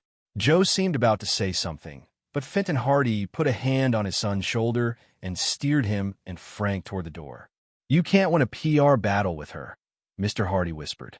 "I wouldn't be surprised if they're at the bottom of the recent wave of vandalism, too," Hamilton added. Cindy and Missy were standing beside her, looking smug. Cindy stuck her tongue out at Frank as the Hardys went out the door. As they exited, they saw a gang of reporters' vans pull up to the curb. At a nod from Fenton, the three of them headed away from the descending mob. "Things are going to be pretty hot for you two the next couple of days," Mr. Hardy said. "We can handle it, Dad," Frank answered. "We didn't do what they said," Joe added. "Those tapes don't show the whole story." "I believe you," Fenton said. "I'm going to look into the legalities of this taping business a bit further. I haven't been comfortable with it, but now—" He let his voice trail off. "In any case," he continued, "you boys need to lay low for a while." "We will, Dad," Frank said. "Good," Mr. Hardy said. "Your mother and I will see what we can do, but we can't solve this problem for you. You've made a powerful enemy in Councilwoman Hamilton. Try to stay out of her way." Both Hardys nodded. "We will," they said. "Good," Mr. Hardy said. "I got your van out of impound. It's up the street. Probably you should just head home." "We will," Frank said, "but we left some friends hanging at the mall. We need to check in with them first." "Don't worry," Joe said. "We'll keep our noses clean." "See that you do," Mr. Hardy said. He left the boys at the van and walked down the street to his car. "Well," Joe said as he and Frank got into the van, "this has been one of the worst days of my life." Frank slipped behind the wheel and said, "The day's not over yet." When they got to the mall, they found Jamal sitting on a bench outside the main entrance. "I was wondering what happened to you guys," he said, just a tinge of exasperation in his voice. "Sorry about that," Frank said. "We kind of got carried away." "By the police," Joe added. Jamal's eyebrows arched. "What happened?" "It's a long story," Joe said. "We'll fill you in later." "Where are Vanessa and Jake?" "Jake never showed," Jamal said. "We tried to get him on the phone, but there was no answer. After a while, we decided that Vanessa would go and look for him while I waited here for you." "You loaned her your car?" Joe said in mock horror. "Pretty bold move, Hawkins." Jamal chuckled and shook his head. "Can we call her on your cell phone?" Frank asked. Jamal shook his head and took the phone out of his pocket. "Nope. I kept the phone in case you try to call." "Guess we should have," Frank said. "Where was Vanessa going to check first?" "Work, I guess. And a couple of places Jake hangs out. Maybe he had trouble getting a cab out here or something." "He could have taken a bus," Joe said. "I know," Jamal replied. "But you know how Jake's been acting lately. Vanessa said he'd forget his head if it wasn't attached. I'm supposed to meet her back at my house later." "Well, why don't we check Jake's apartment?" Frank said. "We can call on the way there." "Wouldn't he answer the phone?" Jamal said. "Maybe he unplugged it," Joe said. "And he did get a pretty nasty knock on the head the other night." Jamal nodded agreement, and the three of them piled into the Hardys' van. 20 minutes later, they pulled up outside Jake's apartment. Jamal spotted his car in the lot. "Hey, Vanessa must be here," he said. "Maybe she's found Jake," Joe said. "Let's hope," Frank said. The three of them got out of the car and made their way upstairs to Jake's apartment. When they got to the door, they found Vanessa turning the knob, though they couldn't tell if she was going out or in. "Find him?" Jamal asked. His voice startled Vanessa, and she jumped before recovering her wits. "Not yet," she said. "He wasn't at work or any of his usual hangouts. I just got here." Frank stepped forward. "Is the door unlocked?" he asked. Vanessa nodded. "Let's check it out," Frank said. He opened the door, and all four of them went in. Joe turned on the lights as they entered. Jake was collapsed on the floor in the middle of a pile of papers. Vanessa gasped. "He's not breathing." Chapter 8. Urgent Mystery. Joe and Frank rushed forward and knelt to check on Jake. Frank lifted one wrist to check his pulse, and Joe bent forward to look for other signs of life. After a few moments, Joe said, "He's alive, but his breathing is very shallow." Frank turned to Jamal and said, "Call 911. Jamal found the phone and dialed. "What do you think happened?" Vanessa asked. "We can't be sure yet," Frank said. "Someone could have attacked him, but maybe he's just exhausted. He didn't look very well when we saw him earlier today." Joe put in. "The ambulance is on the way," Jamal said, hanging up the phone. "Is there anything else we should do?" Vanessa asked. "I don't think so," Joe said. "Jake doesn't seem to be in any distress. It would probably be a mistake to move him. We'd better just wait and let the paramedics do their job. It didn't take long for the ambulance to arrive. Joe rode in the ambulance with Jake. Jamal took Vanessa and Frank in his car. Frank figured he'd come back for the van later. The hospital wasn't far from campus. The Hardys and their friends had to stay in the waiting room while the doctors examined Jake. Half an hour later, a young doctor came out to talk with them. "Your friend's going to be okay," the doctor said. His name tag read Dr. Sean Kendall. "Looks like he got a pretty nasty bump on the head sometime recently. Last night," Joe said. "He was hit by some bottles. He probably should have come in sooner," Dr. Kendall said. "He's pretty dehydrated, too, and seems to be suffering from exhaustion." "How soon can he go home?" Vanessa asked. "He could probably go home right now, but I wouldn't recommend it," Dr. Kendall said. "We'd like to keep him overnight for observation." "That sounds like a good idea," Frank said. "Does he have any relatives in the area?" the doctor asked. "No," Vanessa replied. "They all live out of state." "Why?" "Just a precaution," Dr. Kendall said. "We got his school insurance information, so he's covered, but it's always nice to have a contact who knows his medical history. We'll try to track his folks down through the insurance company." He scanned the Hardys and their friends. "You folks should probably get some rest, too. You look pretty worn out yourselves." "Exams. Some school stuff," Joe said. "Come on," Frank said. "We can check in on Jake tomorrow morning." He and the others turned and headed for the door. When they got outside, it was already dark. Jamal said, "Do you guys want to lift back to your van?" Frank shook his head. "It's not that far, and we could use the exercise." "Okay," Jamal said. "I'll take Vanessa to her dorm. We can check back with each other tomorrow." "Good idea," Joe said. Vanessa and Jamal headed for Jamal's car, and the Hardys began to walk back to Jake's apartment. "We're not that starved for exercise, Joe said. "I know," Frank replied, "but I figured a walk might clear our heads." "This case sure is a puzzler," Joe said. "We still don't know what's going on with Jake, but things seem to be getting more complicated by the minute. I mean, who would have guessed that Cindy was the councilwoman's daughter? And who'd have guessed that she threw those bottles at Jake?" Frank said. "The question is, why did she do it? A girlfriend/boyfriend thing, maybe?" "They did break up," Joe said, "but that's about all we know. And she might not have been the one who threw the bottle. Maybe Cindy wasn't even in the car last night." Frank nodded. "You mean she might have lent the car to Missy? Or somebody else? Or the Kings could have borrowed the car without Cindy even knowing?" "I hadn't thought of that," Frank said. "But if that's so, why did Cindy flee when we tried to get close to her car at the mall today?" "I don't know," Joe said. "Guilt seems the most likely explanation, but one thing's for sure," Frank said. "It won't get any easier to figure this out with Councilwoman Hamilton stirring things up." Joe looked up, checking for cameras on the light poles as they walked. He didn't see any. "Politics," he said. "I'm not sure whether to wish for more of those cameras, or wish they'd just disappear. I don't think we can count on Securitech to get to the bottom of this, Joe. We'll probably have to do it ourselves." Joe nodded. "As usual. Another thing's been bugging me," Frank said. "Who are the vandals? Is Cindy one of them? The Kings? Someone else? Exactly what acts of vandalism have been committed lately? And are the vandals carrying out a grudge against Councilwoman Hamilton or Securitech, or are they just mad at the world? Frank, it would make sense if Cindy was involved. A lot of kids don't get along with their parents. Or their ex-boyfriends," Frank added. "Could be. Maybe she's the source of Jake's troubles. That would explain why he doesn't want to talk to anyone about it. I know I don't feel much like talking if Callie and I have a fight." "Callie Shaw was Frank's girlfriend." "Or me and Iola," Joe said, referring to his own girlfriend, Iola Morton. "But we know Jake's been having trouble at school, too. And missing that rally this morning couldn't have helped his status at work. So, one way or the other, Jake's in trouble. I don't know if we can sort it out for him." Joe shook his head. "I don't know either. We should keep trying, though." He stopped and thought a moment. He finally said, "It would be pretty ironic if Cindy were part of the teen crime wave that her mother is trying to prevent." "Yeah, it would," Frank said. "But as you said, a lot of kids don't get along with their folks." "I'm glad our parents are so reasonable," Joe said. Frank nodded. "Me too. I was pretty sure Dad would ball us out for the business with the cops, but he took it all pretty calmly. I think this Securitech business has him a bit worried," Joe said. "I'm just glad he's on our side." They began walking again.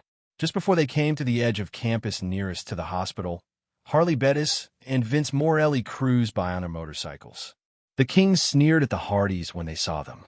"Let me wipe the smiles off their ugly faces," Joe said, but Frank held him back. "No, Joe," he said. "Let's just head for home. We've had enough excitement for one day." "Those guys are like cockroaches," Joe said, fuming. "They just keep popping up." The brothers had to cross the big campus on their way to Jake's apartment. As they walked across the broad lawn, Joe noted the Securitech cameras. He pointed one out to Frank. "Why don't I feel safer?" Joe asked. Frank chuckled.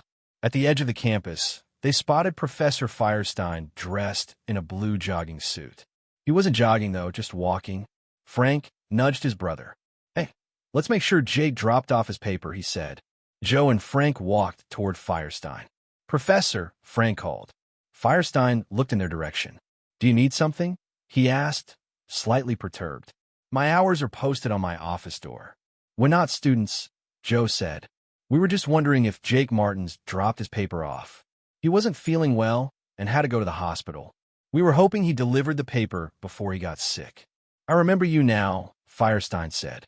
"You're friends of his. I talked to you earlier in the day." "Yes, I got the paper. He got in on time, barely. Now, if you'll excuse me, I want to continue my regimen."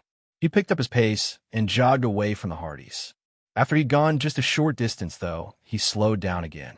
Joe and Frank followed him with their eyes.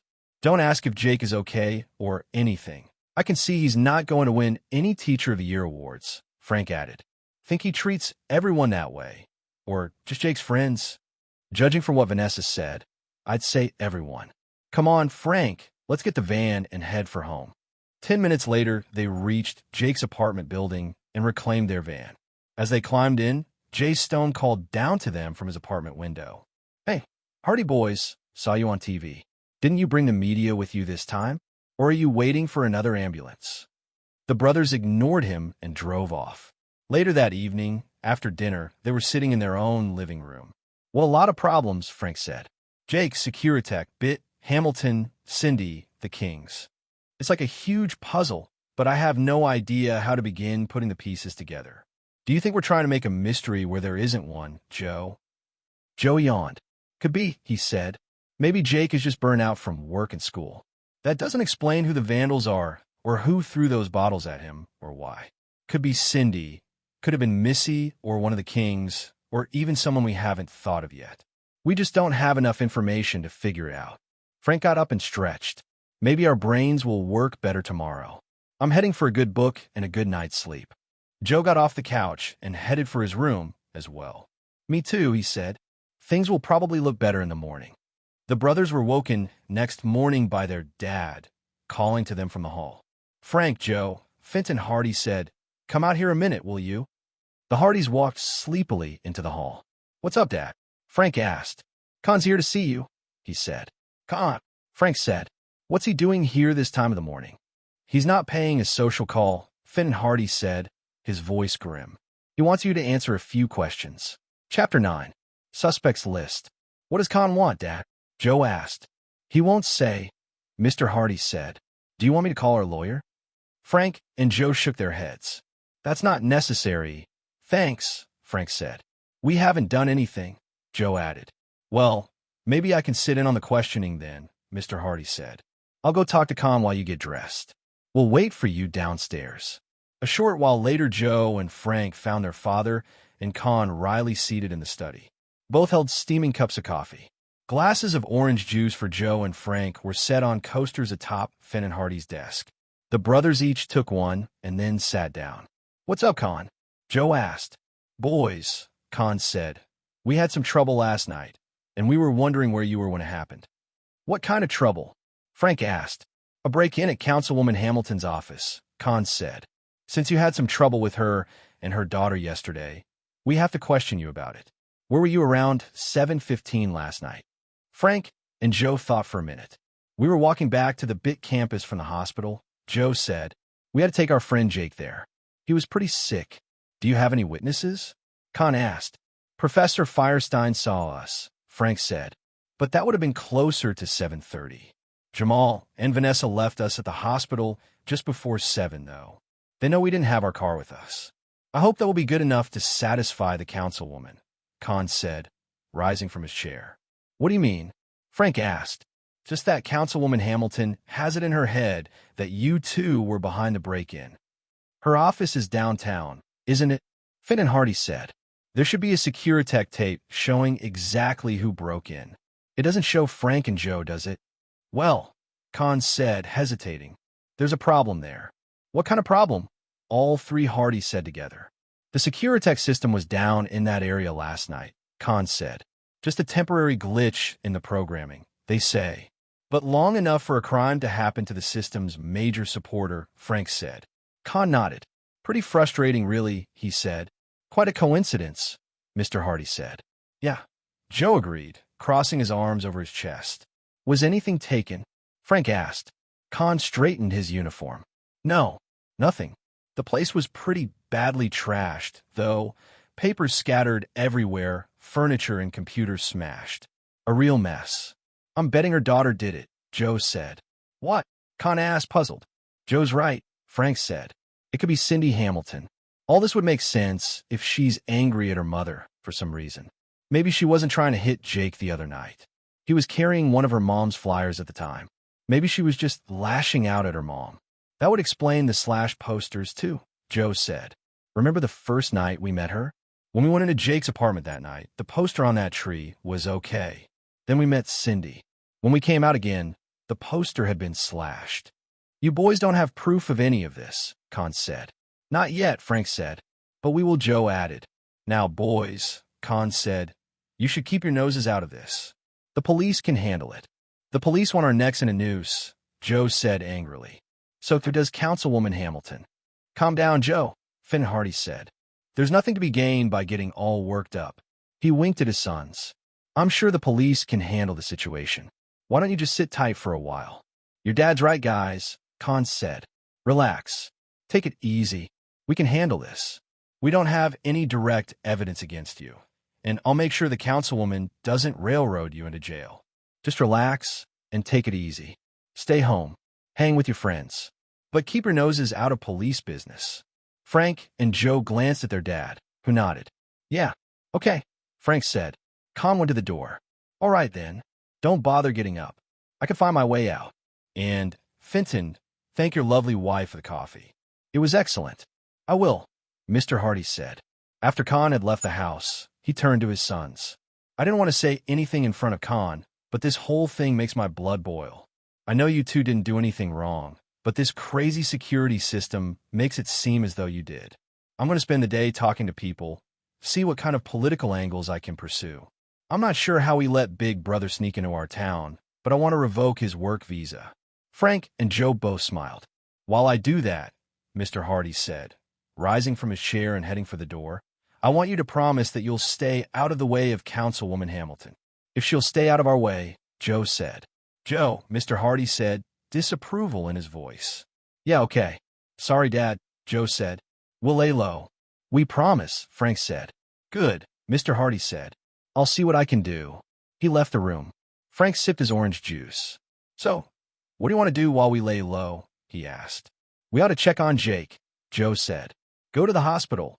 See how he's doing. Good idea, Frank said. We shouldn't run into the councilwoman while we're doing that. But when they arrived at the hospital, they discovered that Jake wasn't there. What do you mean? Frank asked the young woman behind the reception desk. The name on her tag read Julie Scott. He's not registered in any of our rooms, Miss Scott said. Did something happen to him? Frank asked. Did he get transferred to another hospital?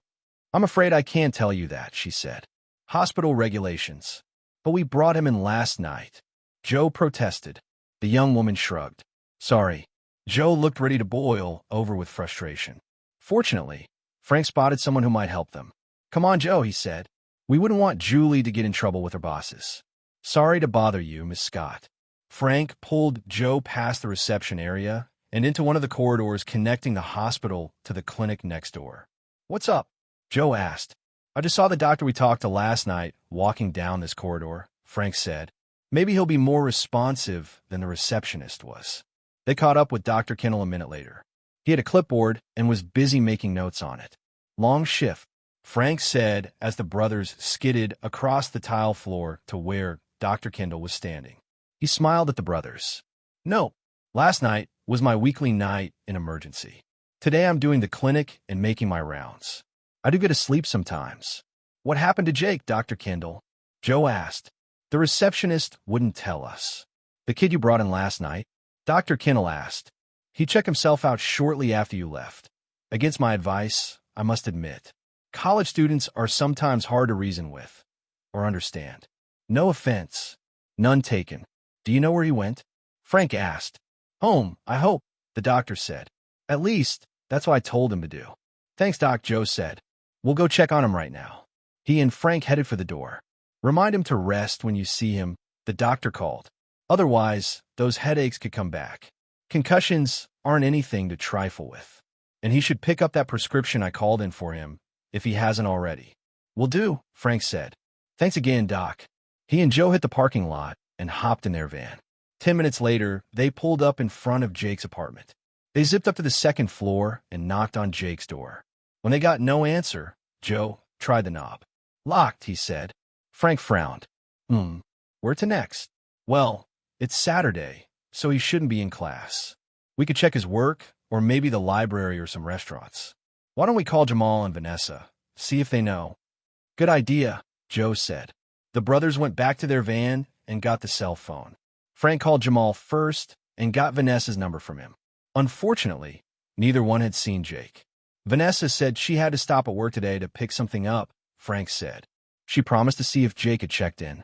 She thought he was working today.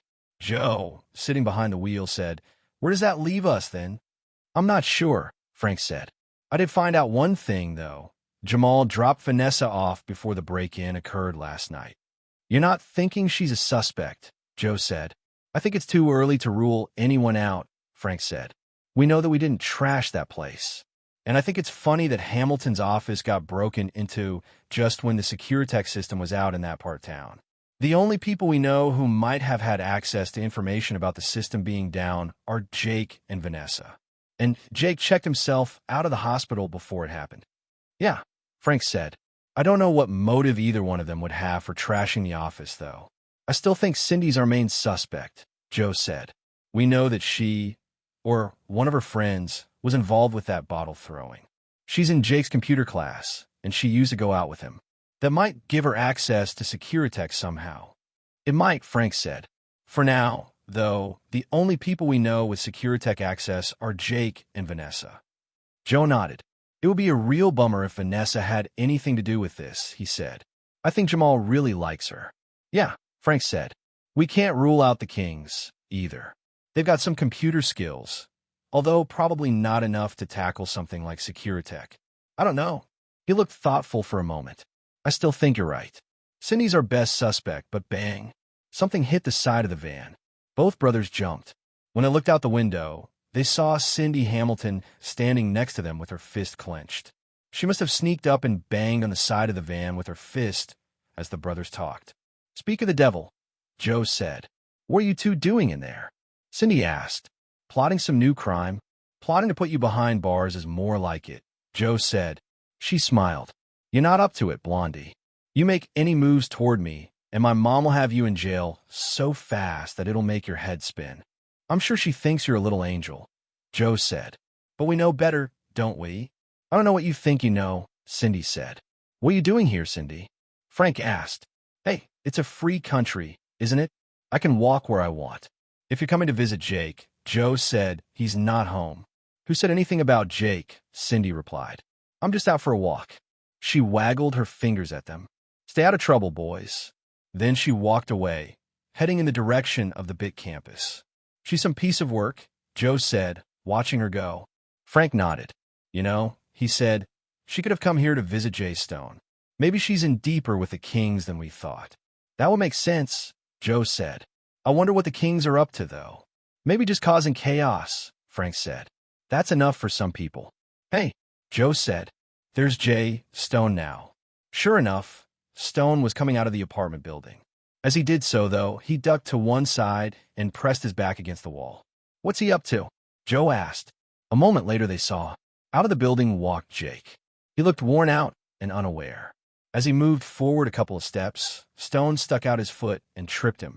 Editor's note: in case this audiobook has been posted somewhere else, please visit AJ Aaron's Audiobook YouTube channel for more audiobooks and content. Chapter 10. Jake's Secret. Before the Hardys could yell a warning, Jake toppled to the ground. The Hardys bolted from their van and raced toward Jake. Joe balled his hands into fists. "Get away from him, Stone," Joe shouted. Stone backed away, his hands in the air as if to say no problem. He chuckled. "No law against having a laugh at the expense of a nerd," Stone said. "There's a law against assault," Frank replied. "Hey," Stone said. He should have looked where he was going. "You might have a little accident yourself," Joe said menacingly. "Maybe later," Stone said. "Right now I've got errands to run. You Hardy boys should start your own scout troop," he said as he walked away. Frank helped Jake to his feet. "You all right, Jake?" he asked. Jake nodded and brushed off his pants. "I didn't see him," he said. "I must have fallen asleep. I thought I heard someone knock on my door, but by the time I got up, no one was there." "That was us," Frank said. "We came to see if you were all right." "My head still hurts," Jake said. "So I thought I'd go to the pharmacy to fill that prescription the doc gave me." "You want to do that now?" Joe asked. "We could give you a lift." "Maybe later," he said. "Right now, I think I'd better lie down again." "No problem," Joe said. Jake turned to go back into the apartment, but as he did, his knees buckled. Frank and Joe lunged forward to support him under each arm. "Thanks, guys," Jake said weakly. They helped him upstairs and into his apartment. Jake walked to the couch and sat down. He leaned his head back so it rested on the back of the sofa and sighed. "Is anything bothering you, Jake?" Frank asked. "You seem pretty strung out." "Oh man," Jake said. "I think I've done something really bad. I've been caught in the middle, and I just don't know what to do." "Why don't you tell us about it?" Frank said. Jake let his head slump forward. "Yeah, okay," he said. "I guess I really need to talk to someone. At least a bit. You guys promise you won't tell anybody?" "Who would we tell?" Joe asked. "I don't know," Jake said. "The school, my boss at Securitech.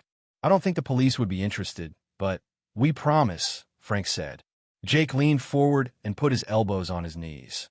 "I need this job at Securitech. I don't want to lose it. The pay is good, and it's giving me valuable experience. Plus, it'll look good on my resume. But I want to stay in school, too. I want to get my degree in 4 years, not 5 or 6. Maybe this class doesn't matter as much to Vanessa. Working at Securitech seems more important to her." "Are you talking about Professor Firestein's class?" Joe asked. "Yeah, it's a good class, but very," he paused, searching for the right word, "demanding. It's not just the demands on my time, though that's rough as well. I haven't had a lot of time for sleep lately." He sighed before continuing. "When I started working at Securitech, I had to sign a confidentiality agreement, a piece of paper saying that I wouldn't reveal certain aspects of the work I do for them, computer codes, algorithms, and such. At the time, I didn't think that would be a problem. But it's become a problem?" Frank asked. "Well, one of Professor Firestein's recent assignments gave me the same kind of programming problem I've had to figure out at work. The only way to solve it is the same way I solved it for Securitech. So, to complete the assignment, I had to duplicate the code I'd used at work. But I think that may have violated my agreement with Securitech. And now you're afraid they'll fire you if they find out?" Joe asked. "Yeah, I didn't have any choice, though," Jake said. "It was either that or flunk Firestein's class." "Why didn't you talk to either your professor or your boss?" Frank asked. Jake sighed again. "I remember a couple of months ago when Vanessa tried to talk to them. Her workload had gotten too heavy for her to handle. She talked to both Firestein and Kubrick, but neither one had been sympathetic. Kubrick told her she'd have to make a choice between work and school. Firestein said the same thing. Vanessa chose to keep her job and dump the class. I didn't want to make that choice. The job gives me both money and good experience. And, as I said, the course is required to get into other classes that I need to be able to graduate on time. So, I use some of the same code I'd used at Securitech. But it's been bugging me. I haven't had a good night's sleep since I got the assignment." "Is that the paper you turned into Firestein yesterday?" Frank asked. "That's the one," Jake said. "I don't even know why Firestein assigned that kind of program to the class. It wasn't on the syllabus we got at the beginning of the semester." "What kind of program was it?" Joe asked. It involves security and control for remote sensing devices. Like the cameras at Securitech, Frank said. Yes, like the Securitech system. I wish I'd never gotten that stupid assignment. What else could I do, though? I didn't want to flunk the class. But if Kubrick finds out, Jake didn't finish the thought. Frank and Joe nodded, indicating they understood. You guys aren't involved in this, Jake said. Do you have any ideas about what I should do? Short of turning yourself into Kubrick, Joe said. I understand that you don't want to lose your job, but I could be sued for violating that agreement, Jake said, almost frantic. That makes it trickier, Frank said. Jake put his head in his hands and ran his fingers through his hair. He looked as though he was about to say something, but a knock on the door stopped him. Frank got up and opened it. Vanessa stood on the other side. Frank, she said, sounding surprised. What are you doing here? She looked past him and saw Jake sitting on the couch. Frank stepped back and Vanessa rushed into the room. Jake, she said, obviously relieved. There you are. I've been looking for you. Where have you been? Sleeping mostly, Jake said. This place is a mess, she observed. When was the last time you checked your email or your phone messages? Spotting the answering machine, she went over to it. The light on the machine was flashing. Do you want me to play this message back? You might as well, Jake said. Vanessa pressed the playback button and made sure the volume was turned up. The machine beeped while the tape rewound. Then the clear, deep voice of Clark Kubrick, head of Securitech, came out of the speaker. Jake, the voice said, this is Clark Kubrick. I've been trying to reach you for 2 days. Today is Saturday. I need to see you in my office at work today, or Monday you may not have a job. Chapter 11. Vanessa's Secret. Oh man, Jake said. I need to get into work. I could drive you, Vanessa said. I have to pick up something at the office. But we need to stop on my dorm first. I walked over here to check on you. We could drive both of you, Joe said. I hate to impose, Jake began. No trouble, Frank said. There's plenty of room in the van. Well, I'll take you up on the offer, too, Vanessa said, smiling. Okay, Jake said. Just let me get a couple of things. He went into the bathroom, changed clothes, and cleaned up a bit. When he came out, he still looked haggard, but at least he was presentable. 15 minutes later, they pulled up in front of Securitech's downtown office. It was in one of the modern buildings on Bayport's waterfront. Jake hopped out of the van. We'll wait for you, Frank said. Aren't you going in, Vanessa? Joe asked. She shook her head. I figure I'll stay out of shrapnel range. After Jake's through, I'll go in and pick up what I need. We'll park then, Frank said. He chose a spot with a view of the Securitech door. I noticed they've got good coverage of their office, Joe said, pointing at several cameras perched atop nearby light poles. Vanessa smiled. It wouldn't do to have foxes raid the henhouse, she said. Bad for business. How do you like your job at Securitech, Vanessa? Frank asked. It's great, she said. The money is good, and the experience is very valuable. Worth quitting Firestein's class over? Joe asked. Definitely worth it, she said. You said before that it was the class workload that made you quit, Frank said. Well, she said, I'm sorry if that's the impression I gave you. I just didn't feel like dragging the whole thing out right then. What whole thing? Joe asked. The whole thing that I was caught in between Securitech and Firestein, she said. Oh, Frank said. What happened? Well, when you work with a company like Securitech, you sign a non-disclosure agreement. That means you can't tell anyone about some aspects of your work. Usually the programming, Vanessa said. Jake mentioned that, Joe replied. Right? He had to sign one, too. Everybody does. Anyway, earlier in the year, Professor Firestein gave us an assignment that came pretty close, I thought, to the part of the Securitech code I was working on. Like most things in Firestein's class, it was a do-it-or-hit-the-road assignment. I didn't want to get in trouble at either work or school, so I tried to talk it out. So you talked to Firestein and Kubrick? Frank asked. Right, Vanessa said, and they were both pretty bullheaded about it. In one sense, I understand that Kubrick has a business to run and Firestein has a class to teach. Neither one was willing to help me out much, Firestein less, even, than Kubrick. So you quit the class? Joe said. Vanessa shrugged. As I said before, I needed the money more than I needed the class. And Kubrick's a nicer guy to be around than Firestein. Yeah, Joe said. We got a taste of Firestein ourselves. Ran into him last night after dropping Jake off at the hospital. He didn't even seem to care that Jake was sick. That doesn't surprise me, Vanessa said. He doesn't care much about anything but his computers and his programs and his research. I guess that Firestein's class is part of what's making Jake sick.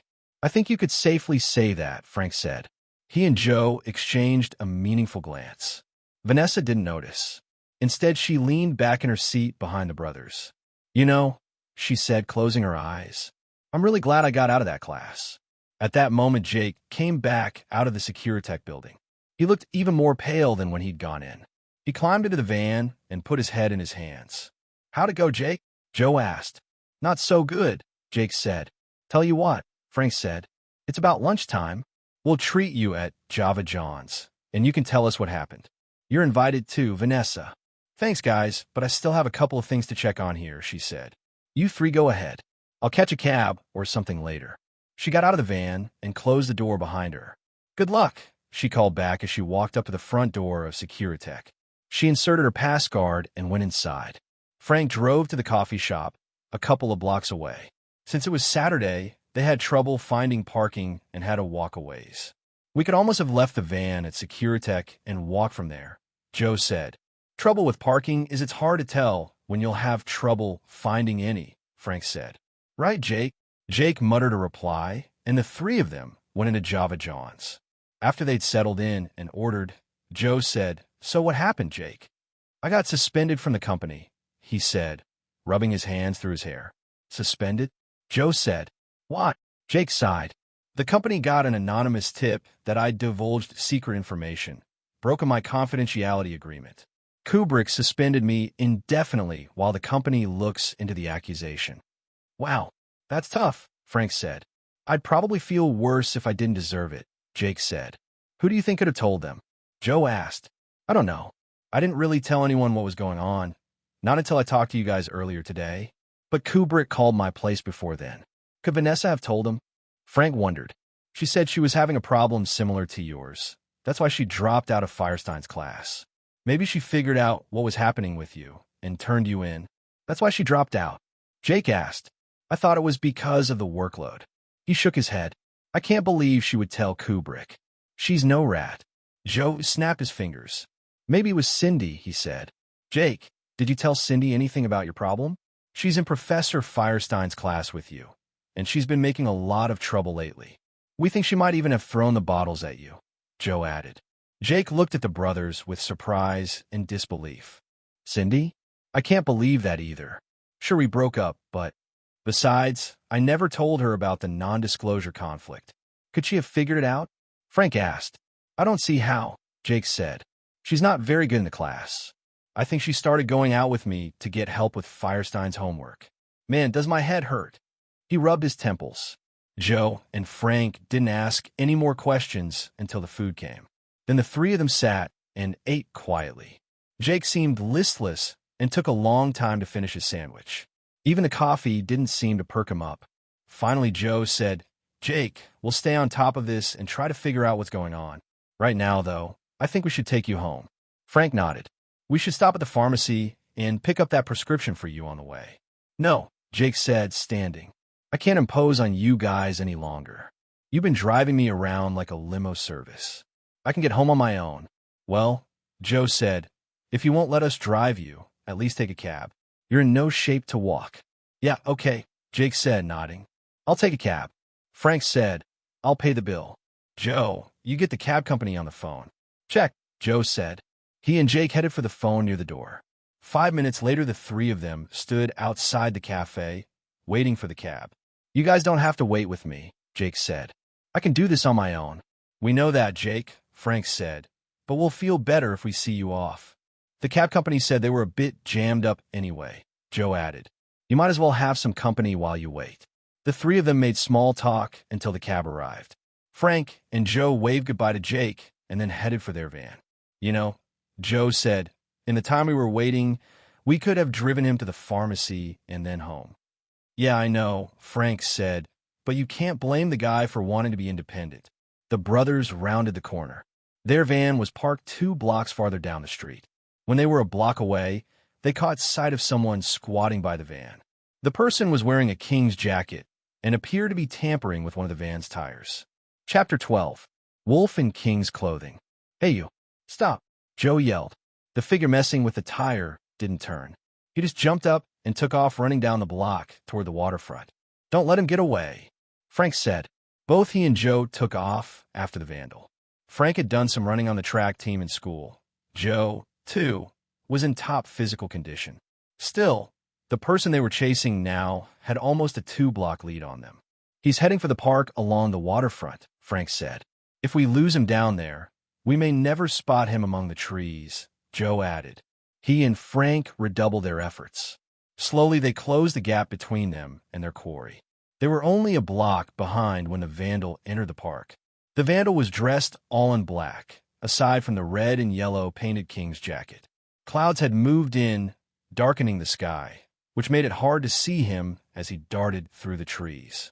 "Looks like he knows this park," Joe said as he and Frank ran. "Good thing we do too," Frank said. "You keep following. I'll cut through the woods to see if I can head him off by the footbridge." The brothers split up and went in opposite directions. Joe poured on more speed and was soon gaining on the runner, although the shadows made the fugitive harder to see. In the distance, Joe could make out the footbridge leading across an inlet of Barmet Bay. He couldn't be sure if the vandal was heading for the bridge or not, but he hoped Frank would be there. But before Joe reached the bridge, the fugitive suddenly ducked into the woods. Joe sprinted after him. Brush slapped against Joe's body, and he had to duck to avoid low tree branches, but he managed to keep the guy in sight. Suddenly, they burst out of the woods and onto a path. Joe was barely 10 feet behind the vandal now. Putting all his strength into one lunge, he darted across the path and tackled the fugitive by the ankles. The vandal went down hard, the air rushing out of his body in a great whoosh. Joe had taken a lot harder hits in his football career. Instantly, he was up. He grabbed the fugitive's leather king's jacket and turned him over, just as Frank dashed up behind him. "I got to the bridge just in time to see you two dart into the woods," Frank said. "Good catch, Joe. Who is it?" Frank and Joe stared in surprise at the person wearing the king's jacket, Cindy Hamilton. Cindy spit out some dirt from her mouth and pushed her blonde hair back from her dusty face. "Get off me, you brute," she sneered at Joe. Joe backed off and let her get to her feet, but when she tried to run, he grabbed her by the arm. "Not so fast," he said. Cindy shook her arm to get free, but Joe didn't let go. "You've got a lot to answer for, Cindy," Frank said. "The break-in at your mother's office, throwing bottles at Jake, trying to flatten our tire. I'm not sure why you're mad at the world, but it doesn't give you the right to hurt other people." "A lot you know," Cindy said angrily. "When I tell my mother what you've done, the police will lock you two up forever." "I think you're forgetting something," Frank said. "What?" Cindy asked, contempt staining her voice. "The last time you pulled one of your stunts, no one saw you but us. This time, though, you forgot something, the Securitech system. This whole area is blanketed by cameras. There's one near where we parked our van, and we passed a number of them in the park. This time the police will believe us rather than you." Cindy didn't say anything. She just smiled contemptuously. "Come on," Joe said, pulling her by the arm. "We'll talk this over at police headquarters." He and Frank marched Cindy back to their van. They checked the tires to make sure they were safe. Then Frank drove while Joe sat in the back to keep an eye on Cindy. "This is kidnapping, you know," Cindy said. "Just think of it as a citizen's arrest," Joe said. "What made you do it, Cindy?" Frank asked as he headed for the police station. "Your mother's a councilwoman, so your family must be doing okay. And your mother came rushing to your side after that car chase," Joe added. "You're even counting on her to get you out of trouble now. So how bad could your life be?" "I'm not saying anything," Cindy said, folding her arms over her chest. "My guess is that you just don't appreciate what you've got," Frank said. "I'm also thinking that you're probably still mad at Jake for breaking up with you." "He didn't break up with me," Cindy said, sneering. "I broke up with him." "What was it?"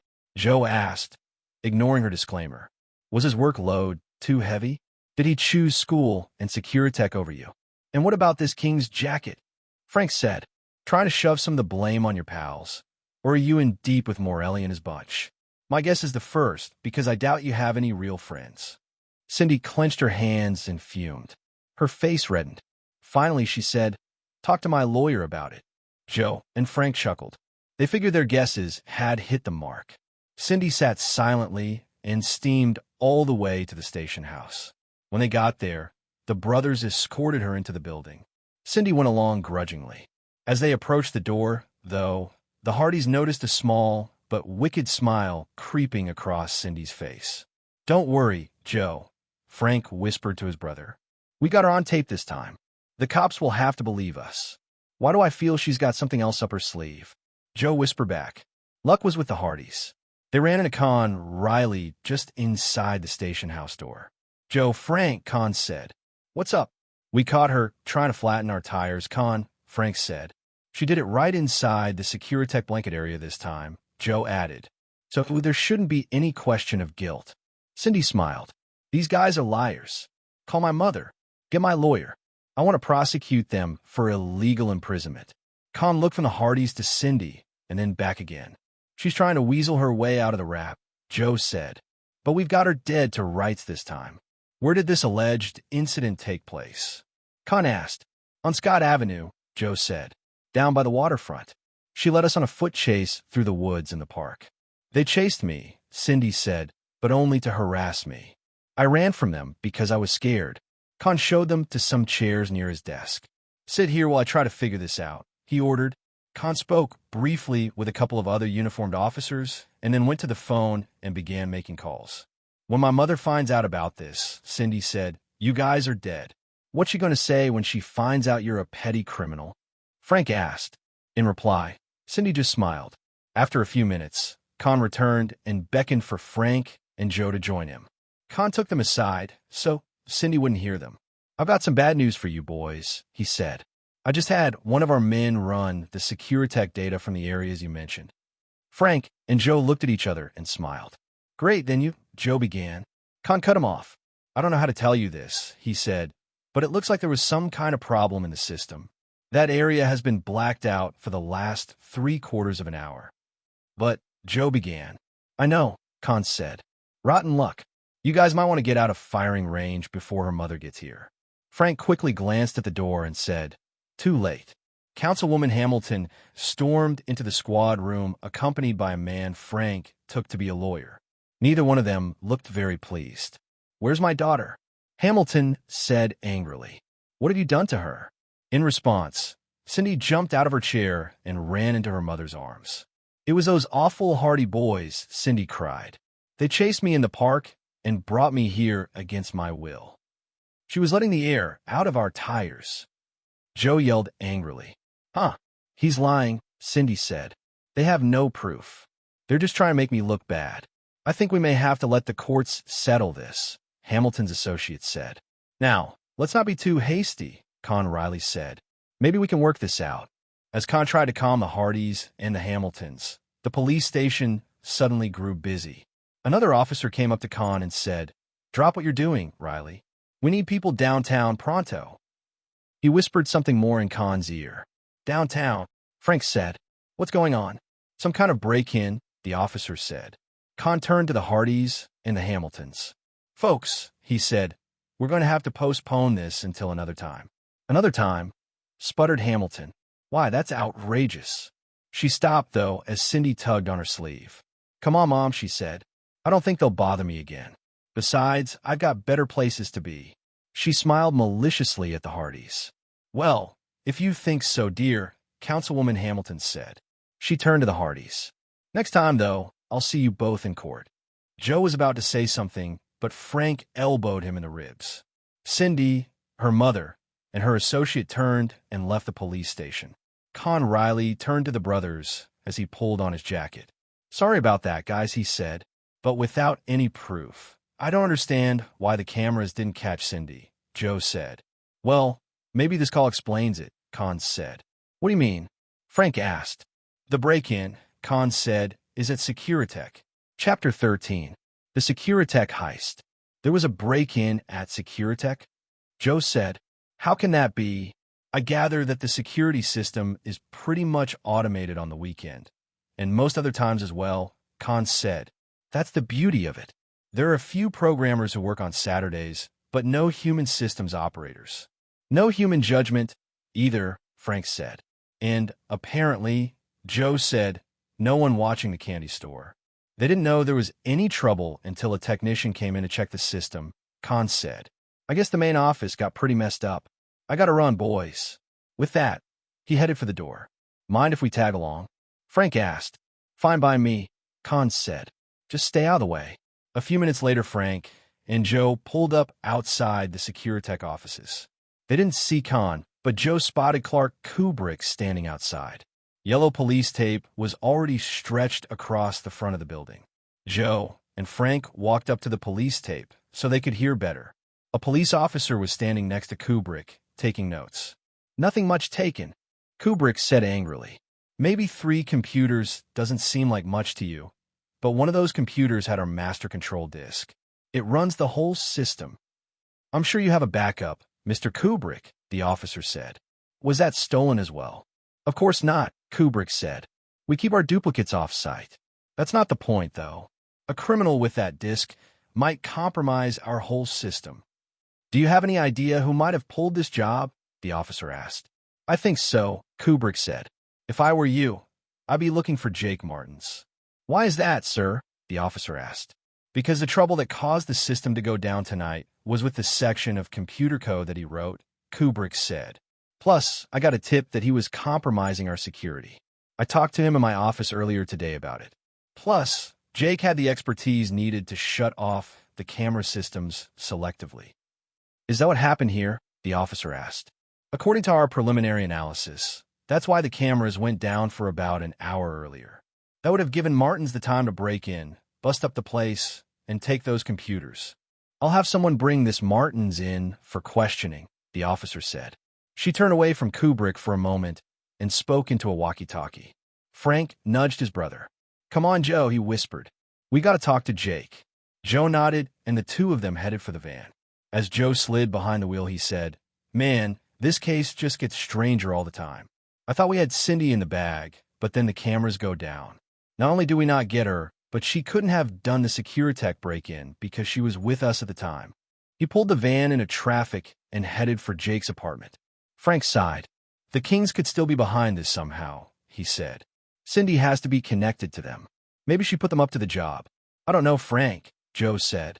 Call me crazy, but this break-in just seems to be out of Cindy's league, and out of the Kings too. Sure, I can see them, or her, pulling off a petty crime or two. Some vandalism, shoplifting, slashing tires, even throwing bottles. But this theft required both computer expertise and planning. Frank ran a hand through his dark hair. You're right. Cindy doesn't strike me as bright enough to pull all this off on her own. I don't think the Kings have that much brain power, either.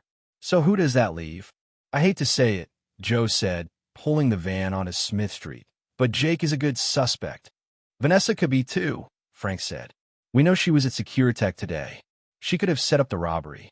And she has the computer expertise. But what's the motive? Joe asked. That's what I'm having trouble wrapping my brain around. Money? I don't think Jake has time to spend any. And Vanessa seems to have enough money from her job. It would be foolish for either of them to jeopardize their careers by pulling a crime like this. I know, Frank said. I have a feeling there's a piece missing from this puzzle. Me too, Joe said. Maybe Jake has some idea what that piece might be. He pulled the van into the parking lot next to Jake's building. As he did so, he saw that 2 police cruisers were parked outside. As they watched, 2 police officers escorted Jake out of the building. The Hardys hopped out of the van and ran over to Jake. Jake, what's going on? Joe asked. They want to take me in for questioning, Jake said. I didn't do anything. I was just sleeping on the couch when they banged on the door. Move back, you too, one of the officers said. Jake, Frank said, don't say anything until they get you a lawyer. Jake nodded mutely. A lawyer can't help this guy, another cop said as he came out of the building. Not unless he can explain this. He held something up in his hand. The Hardys could see it was a computer disk with the words Securitech Master 001 printed on the top. I found it in his basement storage compartment, the cop said. That doesn't belong to me. Jake said. You bet it doesn't, the cop said. You stole it from Securitech earlier. I suppose you found the missing computers along with it, Joe said. He crossed his arms over his chest and whispered to Frank. This stinks. It's a setup. Not yet, the cop replied. But we will. Remember Jake, Frank said. Keep mum until you talk with a lawyer. We'll see if our dad can dig one up for you. Jake nodded again, but this time he looked scared. The police loaded him into one of the squad cars and drove off. The other cops stayed to complete their search. Let's go home, Joe, Frank said. There's nothing more we can do here. Joe sighed. Yeah, let's go. I'm beat.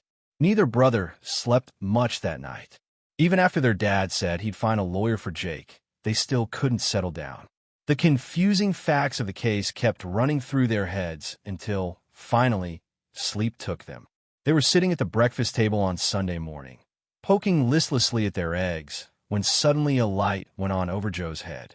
Hey, he said, I just realized something. Cindy knew we didn't have any evidence against her. Well, Frank said glumly, Con told us as much. He folded up the newspaper he'd been looking at. It didn't have any new information on the case. Yeah, Joe said, he told us as much when he took us aside, but he didn't tell her. But she knew it anyway. She told her mother we didn't have any proof. Frank snapped his fingers. You're right, he said. And, I bet she knew it even before we took her to the police station. Remember how smug she was in the car? Joe nodded. So, she must have known the system was out. That's why she felt so confident about sabotaging our car. The question is, how did she know? That's easy, Frank said.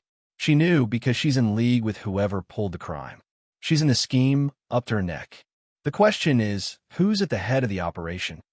She was wearing a King's jacket, Joe said, and we've seen her hanging out with Missy Gates. Seems to me Morelli and his gang are the logical suspects. Why don't we pay a visit to the King's garage? Frank said. 30 minutes later, they pulled up a block away from Morelli's house in a rough section of Bayport. The Morelli house had been built in the 1950s and had a brick facade. It had been well maintained despite the neighborhood. The garage next to it was almost larger than the house. The garage had 3 car bays and a door. A hand-painted sign above the door read King's Repair Service and listed a telephone number. Hope they're not upset that we didn't call for an appointment, Joe said. He and Frank went up to the door. The door had a small window in it, and Joe and Frank peered in. All the Kings seemed to be present.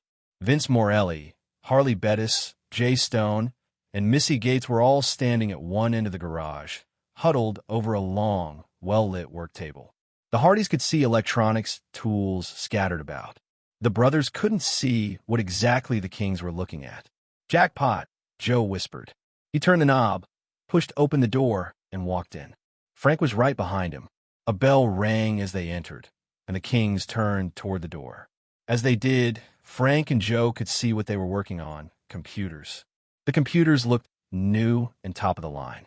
There were 3 of them. Frank glanced at Joe to make sure he and his brother were thinking the same thing. Joe's expression said they were. What do you guys want?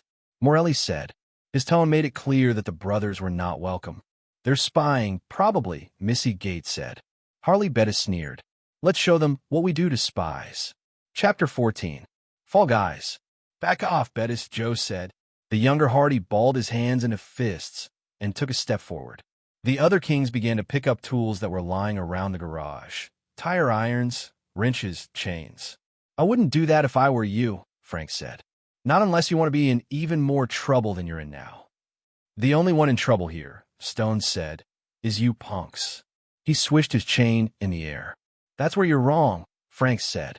If we figured out who had these stolen computers, how far behind do you think the police are? What are you talking about?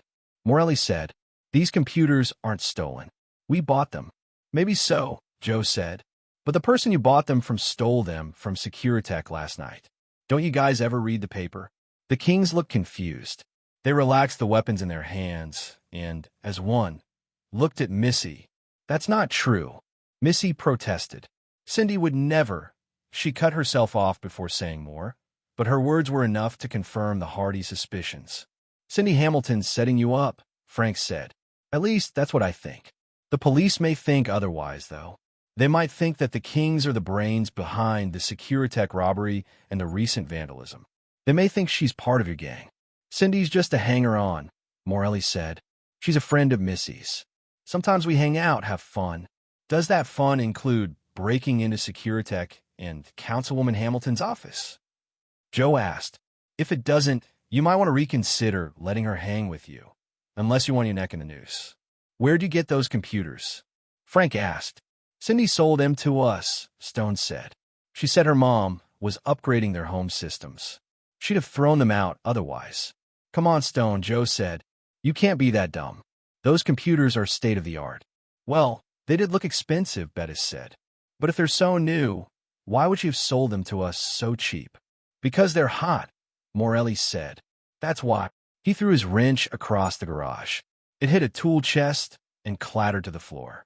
How could I have been so stupid? Cindy was counting on your greed, Frank said. She knew you guys liked to mess around on the internet as well as fixing cars. She knew you couldn't turn down a deal on decent computers. Only trouble is, Joe said, you didn't know she was setting you up. Good thing we showed up to warn you. Well, okay, Morelli said. You warned us. Now get out of here. We'll take care of Hamilton ourselves. That wouldn't be smart either, Frank said. She's not in this alone. I don't even think she's the brains of this operation. They're right, Missy said. Cindy couldn't be behind this. I saw some of her college grades last time I went to her house. They were all pretty bad. Even her computer grades. Joe asked. Missy nodded. Yeah, I can believe that, Stone said. I think she hooked up with that Jake dweeb just so she could get free tutoring. She'd need a lot of tutoring to pull off this kind of caper, Joe said. But if she's not behind this scam, who is? Bettis asked. We don't know yet, Joe replied. But with your help, Frank said, I think we might be able to catch Cindy and lure the real mastermind into the open. Just give me and Joe a couple of minutes to talk in private and figure this out. You're not going to rat us out to the police, are you? Bettis asked. Joe shook his head. If we wanted to call the cops, we would have done it before we came through that door. Hide the computers if you're worried. Come to think of it, that might be a good idea anyway. Joe and Frank stepped outside. What do you think? Joe asked. It seems pretty clear that the Kings didn't know anything about this, Frank said. That's what I think, too. But can we trust them to help us out? If it'll get them off the hook, Frank said, I think we can. I hate to say it, Joe said, but Jake and Vanessa still look like our best suspects. Cindy has to be working with someone, and either Jake or Vanessa has the computer expertise to pull this off, even if Cindy doesn't. Maybe we should check on how good Cindy is with a computer, Frank said. Ow, Joe asked. We could check her school records, Frank said. Just walk in and ask for her transcripts? I'm willing to bet that the Kings would hack into the bit computer to look up her grades if we asked them, Frank said. It might not be strictly legal, but Joe finished the thought for him. It's a lot better than being caught in the trap Cindy set for them. If she's pulled up her grades, maybe she's the brains after all. Frank nodded. Right. You go see if they can do it. I'll use the cell phone in the van to check with Jamal. Maybe he can give us some more information on Vanessa. He's been hanging with her enough, Joe said. He's probably memorized her fingerprints by now. I'll be happy if he just knows more about her background than we do, Frank said. What about Jake? Joe asked. He'd have to be awfully dumb to plan this caper and then fall asleep on his couch after pulling it off. I don't know that we can rule it out, though. You talk to Jamal, Joe said. I'll talk to the Kings about the grades. Check, Frank said. He headed to the van while Joe went back into the garage. A few minutes later, Frank joined his brother and the Kings. I've got some news about Vanessa, he said. She's out of the picture. How so? Joe asked. The Kings had hooked up another computer on their workbench and were busy working on it. Remember when we left her at work yesterday? Joe nodded. Yeah. Well, she got a lift home from Jamal, Frank said. But instead of going home, they decided to take in a movie. She was with him the whole time the robbery was going on. I called her, and she said she'd do whatever she could to help us track down the real culprits. It's good to have her on our side, Joe said. I'm afraid the news from here isn't so good. Show him, Stoney. Jay Stone slid away from the computer so Frank could see the screen. Cindy's barely passing any of her courses, Stone said, except for the computer class. At midterm, it's the only class she's got an A in. Looks like that proves she could be the brains behind this, Joe said. She does have the computer know-how, and her access to Jake might have given her the info she needed to break into Securitech. They could be in it together, Stone said. I never did like that Martin's dweeb. Frank rubbed his chin. It could mean something else, too, he said. What? Joe asked. Just a hunch, Frank said. I think we should go ahead with our plan to trap Cindy. anyway. I'll fill you in while we set up. Great, Joe said. Morelli's got some videotape equipment upstairs. All we need to do is lure her here. I'll do that, Missy said. I owe her one. A big one. She borrowed my jacket yesterday. Looks like she was trying to frame me, too. What if we can't get her to confess? Bettis said. I've got an idea about that, too, Frank said. Let me get Vanessa back on the phone. Maybe, with a little luck, we can get those Securitech cameras to work for us rather than against us. But there aren't any cameras in this part of town, Joe said. That's true, but there are plenty near where her accomplice hangs out, Frank said. If we plan this right, she'll lead us straight to him. An hour later, all the pieces of the Hardys' plan were in place. Missy had gotten Cindy to agree to come to the King's garage. The brothers had set up the King's videotape equipment in an old station wagon that Morelli had up on blocks for repair. Frank and Joe had briefed the Kings, and everyone was ready to do his or her part. After Frank and Joe hid in the back room, all that remained was the waiting. They didn't have to wait long. Cindy blew into the garage as if she owned it. What's up? She asked. Missy made it sound pretty important on the phone. The Kings were lounging around near the back workbench. They turned when Cindy came in.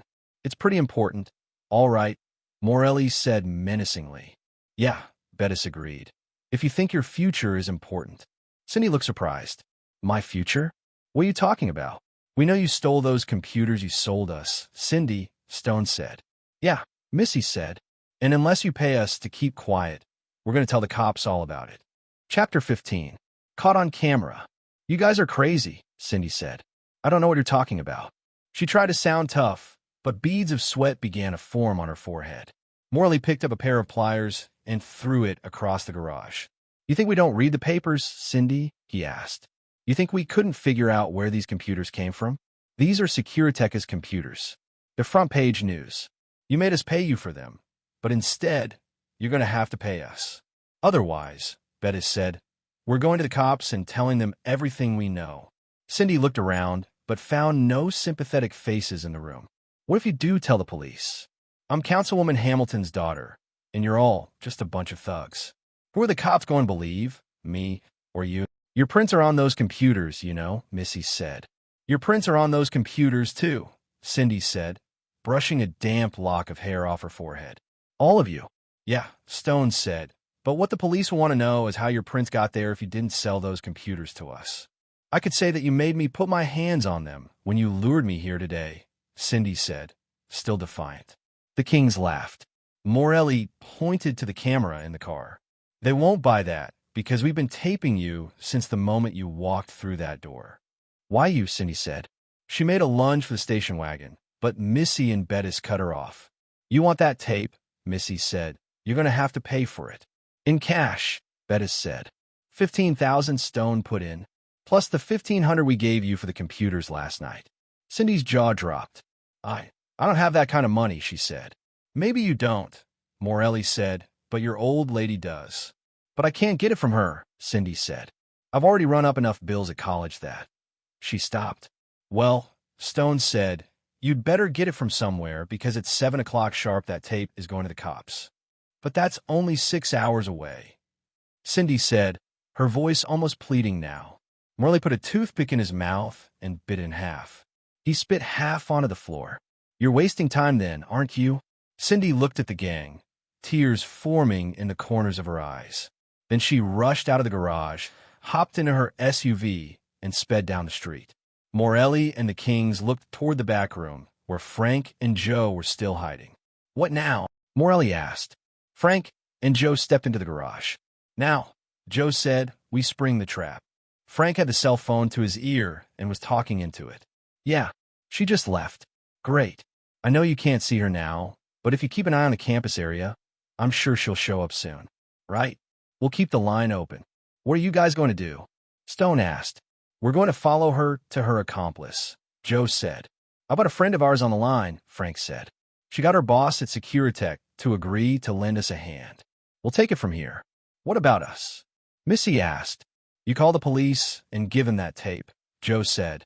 It doesn't seem right, somehow, Bettis said, turning the tape into the cops. Maybe we could still make some dough with it. And maybe you could end up in jail as an accomplice after the fact or a blackmailer, Joe said. Don't forget to turn in the computers, too, Frank added. Hey, Morelli said. We pay good money for those computers. You'll probably get some kind of reward, Joe said. Besides, I'm sure you'll get the money back from Cindy, one way or another. And think of how it'll make Councilwoman Hamilton squirm, Frank said. That brought a smile to the King's faces. Hey, Stone said, this could be good. We'd almost be like heroes. Frank and Joe smiled. Not a bad payoff in the end. Yeah, okay, Morelli said. Good luck catching Cindy's pal, whoever he may be. I think we've got a pretty good idea, Frank said. He and Joe headed for their van. As Joe got behind the wheel, he asked, Is Vanessa still on the line? Frank nodded. Yeah, and she's hooked into the Securitech system. Clark Kubrick was only too happy to help out once she explained our theory to him. Let's just hope your theory pans out, Joe said. If it doesn't, Jake is in deep trouble. Either way, Frank said, it should lead us to the real culprit. I'd be sad if the criminal turned out to be Jake, but we've got to catch whoever is behind all this. Joe nodded and headed for the campus area. You still there, Vanessa? Frank asked into the phone. I'm going to put you on the speaker so Joe can hear too. I'm here, Vanessa said, and it looks like you guys were right. The cameras picked up Cindy a couple of minutes ago, and it looks like she's heading straight for the campus. She'll be lucky if she's not stopped by the police the way she's driving. Let's hope that doesn't happen, Joe said. That would ruin everything. Are the cops there with you? Con Riley is, Vanessa said. He says they've got another car out on the street, too, tailing her. Well, ask him if he can call off the other prowl cars, Frank said, to make sure she doesn't get stopped for speeding before she gets where she's going. Vanessa said something unintelligible to Con. Then, to the Hardys, she said, I told him. He said he'd see what he could do. How far behind her are we? Joe asked. About 5 minutes, Vanessa said. She just got caught in some lights downtown. You can save a few minutes by cutting up Keel Street and avoiding the jam. Thanks, Joe said. You're better than an onboard computer. I try, Vanessa said. The speaker fell silent for a few moments. Then Vanessa added, She's on Smith now, moving toward the campus. I'm just turning on to Smith, Joe said. We see you, Vanessa said. She's only a couple of minutes ahead of you now. We're coming up on the moment of truth, Frank said. Joe nodded. They waited for a few minutes in tense silence. Joe gripped the wheel tightly. Finally, Vanessa said, She's turned off. She's on Oberlin Avenue now. Frank and Joe let out a long sigh of relief. Looks like that puts Jake in the clear, Frank said. Thank goodness, Vanessa said over the speaker. I bet Kubrick's disappointed, Joe said. Vanessa laughed. Not really, but he is surprised. I think I just heard his jaw hit the floor. This has to be the strangest car chase I've ever been in, Joe said. She stopped, Vanessa said. You should be able to see her across the quadrangle. Frank looked out the window. Got her, he said. Come on, Joe, we can't lose her now. We don't want her to see us, though, Joe said. He pulled the car around the block and parked out of sight of Cindy's car. She's walking up to the house, Vanessa said. We're coming at the house from her blind side, Frank said. Tell Con to have his men come running, and tell them to bring that search warrant. He flipped the phone shut and stuck in his pocket. The house was large and built in the Victorian style. The property had been well kept up. The bushes were trimmed and the lawn carefully mowed. Frank and Joe moved quietly down the sidewalk, taking care not to be seen. As they approached the corner of the house, they could hear voices from the front steps. One of the voices was Cindy's. She sounded frantic. You don't understand, she said. We're caught. You mean you're caught? A man's voice corrected her. And you wouldn't have been if you had done as I instructed. You should have dumped those computers, not sold them. I needed the money, Cindy said. Money. That's all you students ever think about, the man said. If you weren't so greedy, you wouldn't be in trouble. Raise the money if you like. You won't get it from me. Neither you, nor the police, can connect me to this crime. Joe and Frank stepped around the corner. Joe looked at Cindy and the man standing on the doorstep in front of her. He smiled and said, I wouldn't be too sure about that, Professor Firestein. Chapter 16. Smile. What are you doing here? Firestein demanded, his face crimson. We knew Cindy had an accomplice in the Securitech robbery, Joe said, but at first we couldn't figure out who it was. Then we discovered that she was almost flunking out of college, Frank said. In fact, The only class she was passing with flying colors was yours, Professor. That means nothing, Firestein said. Cindy is a fine student, and I don't know what you're talking about. What's Securitech robbery? The one you engineered, Joe said. Cindy was with us when it happened, so she couldn't have pulled it off by herself. She had to be working with someone. Odds were, whoever she was working with was the brains behind the operation, Frank said. I don't know what you're talking about, either, Cindy said. When my mother finds out you two are harassing me again. Joe tapped his temple with 2 fingers. See, he said, not too bright. She hasn't figured out that she's been caught, even though the Kings videotaped her confessing her part in the crime not half an hour ago. At the word videotaped, the professor's jaw dropped. He looked at a nearby light pole and spotted the Securitech camera mounted there. Panic spread across his face. Smile, Frank said. You're on Securitech camera. The brothers grinned and looked up the street toward the arriving police car. 2 hours later, the Hardys were relaxing at the police station with Officer Con Riley. Well, Con said as he settled into the seat behind his desk, you were right. We turned up a CDR copy of the Securitech master disk in the professor's house, along with some papers that led us to believe that he was moonlighting for a rival high-tech security firm. He was going to sell the code on that disk for a lot of money. How did you guys figure it out? It was the only thing that made sense, Frank said. Obviously, the computers had been stolen for the control disk. That's why the disk turned up in Jake's storage area and the computers in a different place entirely. Firestein was smart enough to figure out that Securitech would tumble to the real object of the theft quickly, Joe said. The computers were just a smokescreen, as was the rest of the vandalism, for that matter. What Firestein didn't know was that his accomplice would get greedy and try to sell the computers rather than dump them. If Cindy had done as he instructed, I don't know that we'd ever have caught either of them. Con nodded. It was a clever plan. Tell me, though, how did Firestein close down the Securitech system? I could understand how it might be possible after he stole the disk, but he did it before the break-in. He couldn't have gotten past their internal security or the cameras otherwise. That was one of the trickiest parts of this setup, Joe said. He was using his students, a number of whom also worked for Securitech, like Jake and, earlier, Vanessa, and picking their brains. Frank nodded. He knew a bit about how the Securitech system was supposed to work, so he gave assignments to his class that would give him enough information to work out the rest. It took longer than he'd hoped because Vanessa dropped out rather than violate her confidentiality agreement with Securitech. She caught on a lot faster than Jake did, Joe said, though, of course, she didn't suspect Firestein's real motive. After she dropped out, he really turned up the heat on Jake. We're not sure exactly when Cindy came into the picture, Frank said. Maybe Firestein chose her for his accomplice because she was Jake's girlfriend for a while. Or maybe it was because she had such bad grades, and he knew he could tempt her into breaking the law for a passing mark. In any case, Joe said she did a lot of his dirty work. But she didn't do the Securitech break-in, Con said. No, Frank replied. She was with us at the police station when it happened. That really threw us for a while. We had been pretty convinced that she was behind the break-ins and the vandalism. And she was, most of the time, Joe said. We think that the first time the Securitech system went off, it was just a dry run for Firestein. He wanted to make sure his plan would work. So he turned the system off for a few minutes and sent Cindy out to cause some chaos, just to see if she'd be caught. So, she chose her mother's office to vandalize, Con said. Joe and Frank nodded. Boy, Con said, leaning back in his chair, I wonder what went wrong in that family. Who knows? Frank said. Personally, I think Cindy's just a bad egg, Joe said. I mean, look at the way she bopped poor Jake on the head. There was no need for that. She's just mean. She went after you two as well, Con said. Frank nodded. Good thing, too. If she'd stuck to the plan, we might not have figured it out, and Jake might be rotting in a cell somewhere. When she was trying to let the air out of our tires, she was waiting for Firestein, Joe said.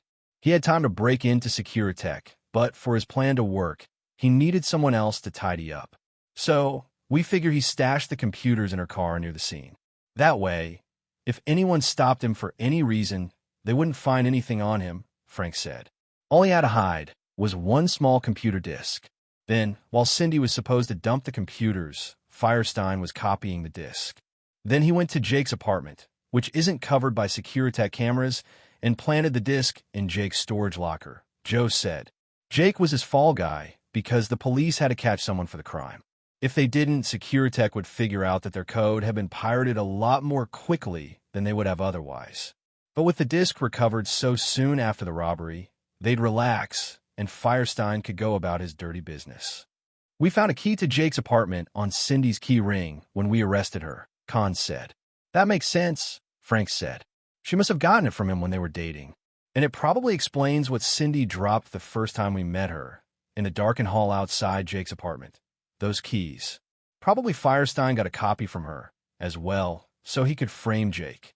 Professor Firestein was pretty desperate to get the code at that point, I guess, Joe said. He needed it fast because he knew that the system would be easiest to break into the first few days it was running. No one expects a computer system to work perfectly right away, so his tampering would be more difficult to detect. Whether Cindy went to the apartment to pressure Jake or to try to steal some computer code for Firestein because Jake was behind in his assignment, we can't say, Frank said. Either way, both of them nearly got away with it. Khan sat up and took a sip of his coffee. Well, I'm just glad you Hardys were on the case, he said. I'm not saying that the police wouldn't have figured it out eventually. We cops are not as dumb as you think, but I'm just glad that we caught the real criminals and cleared Jake, Joe said.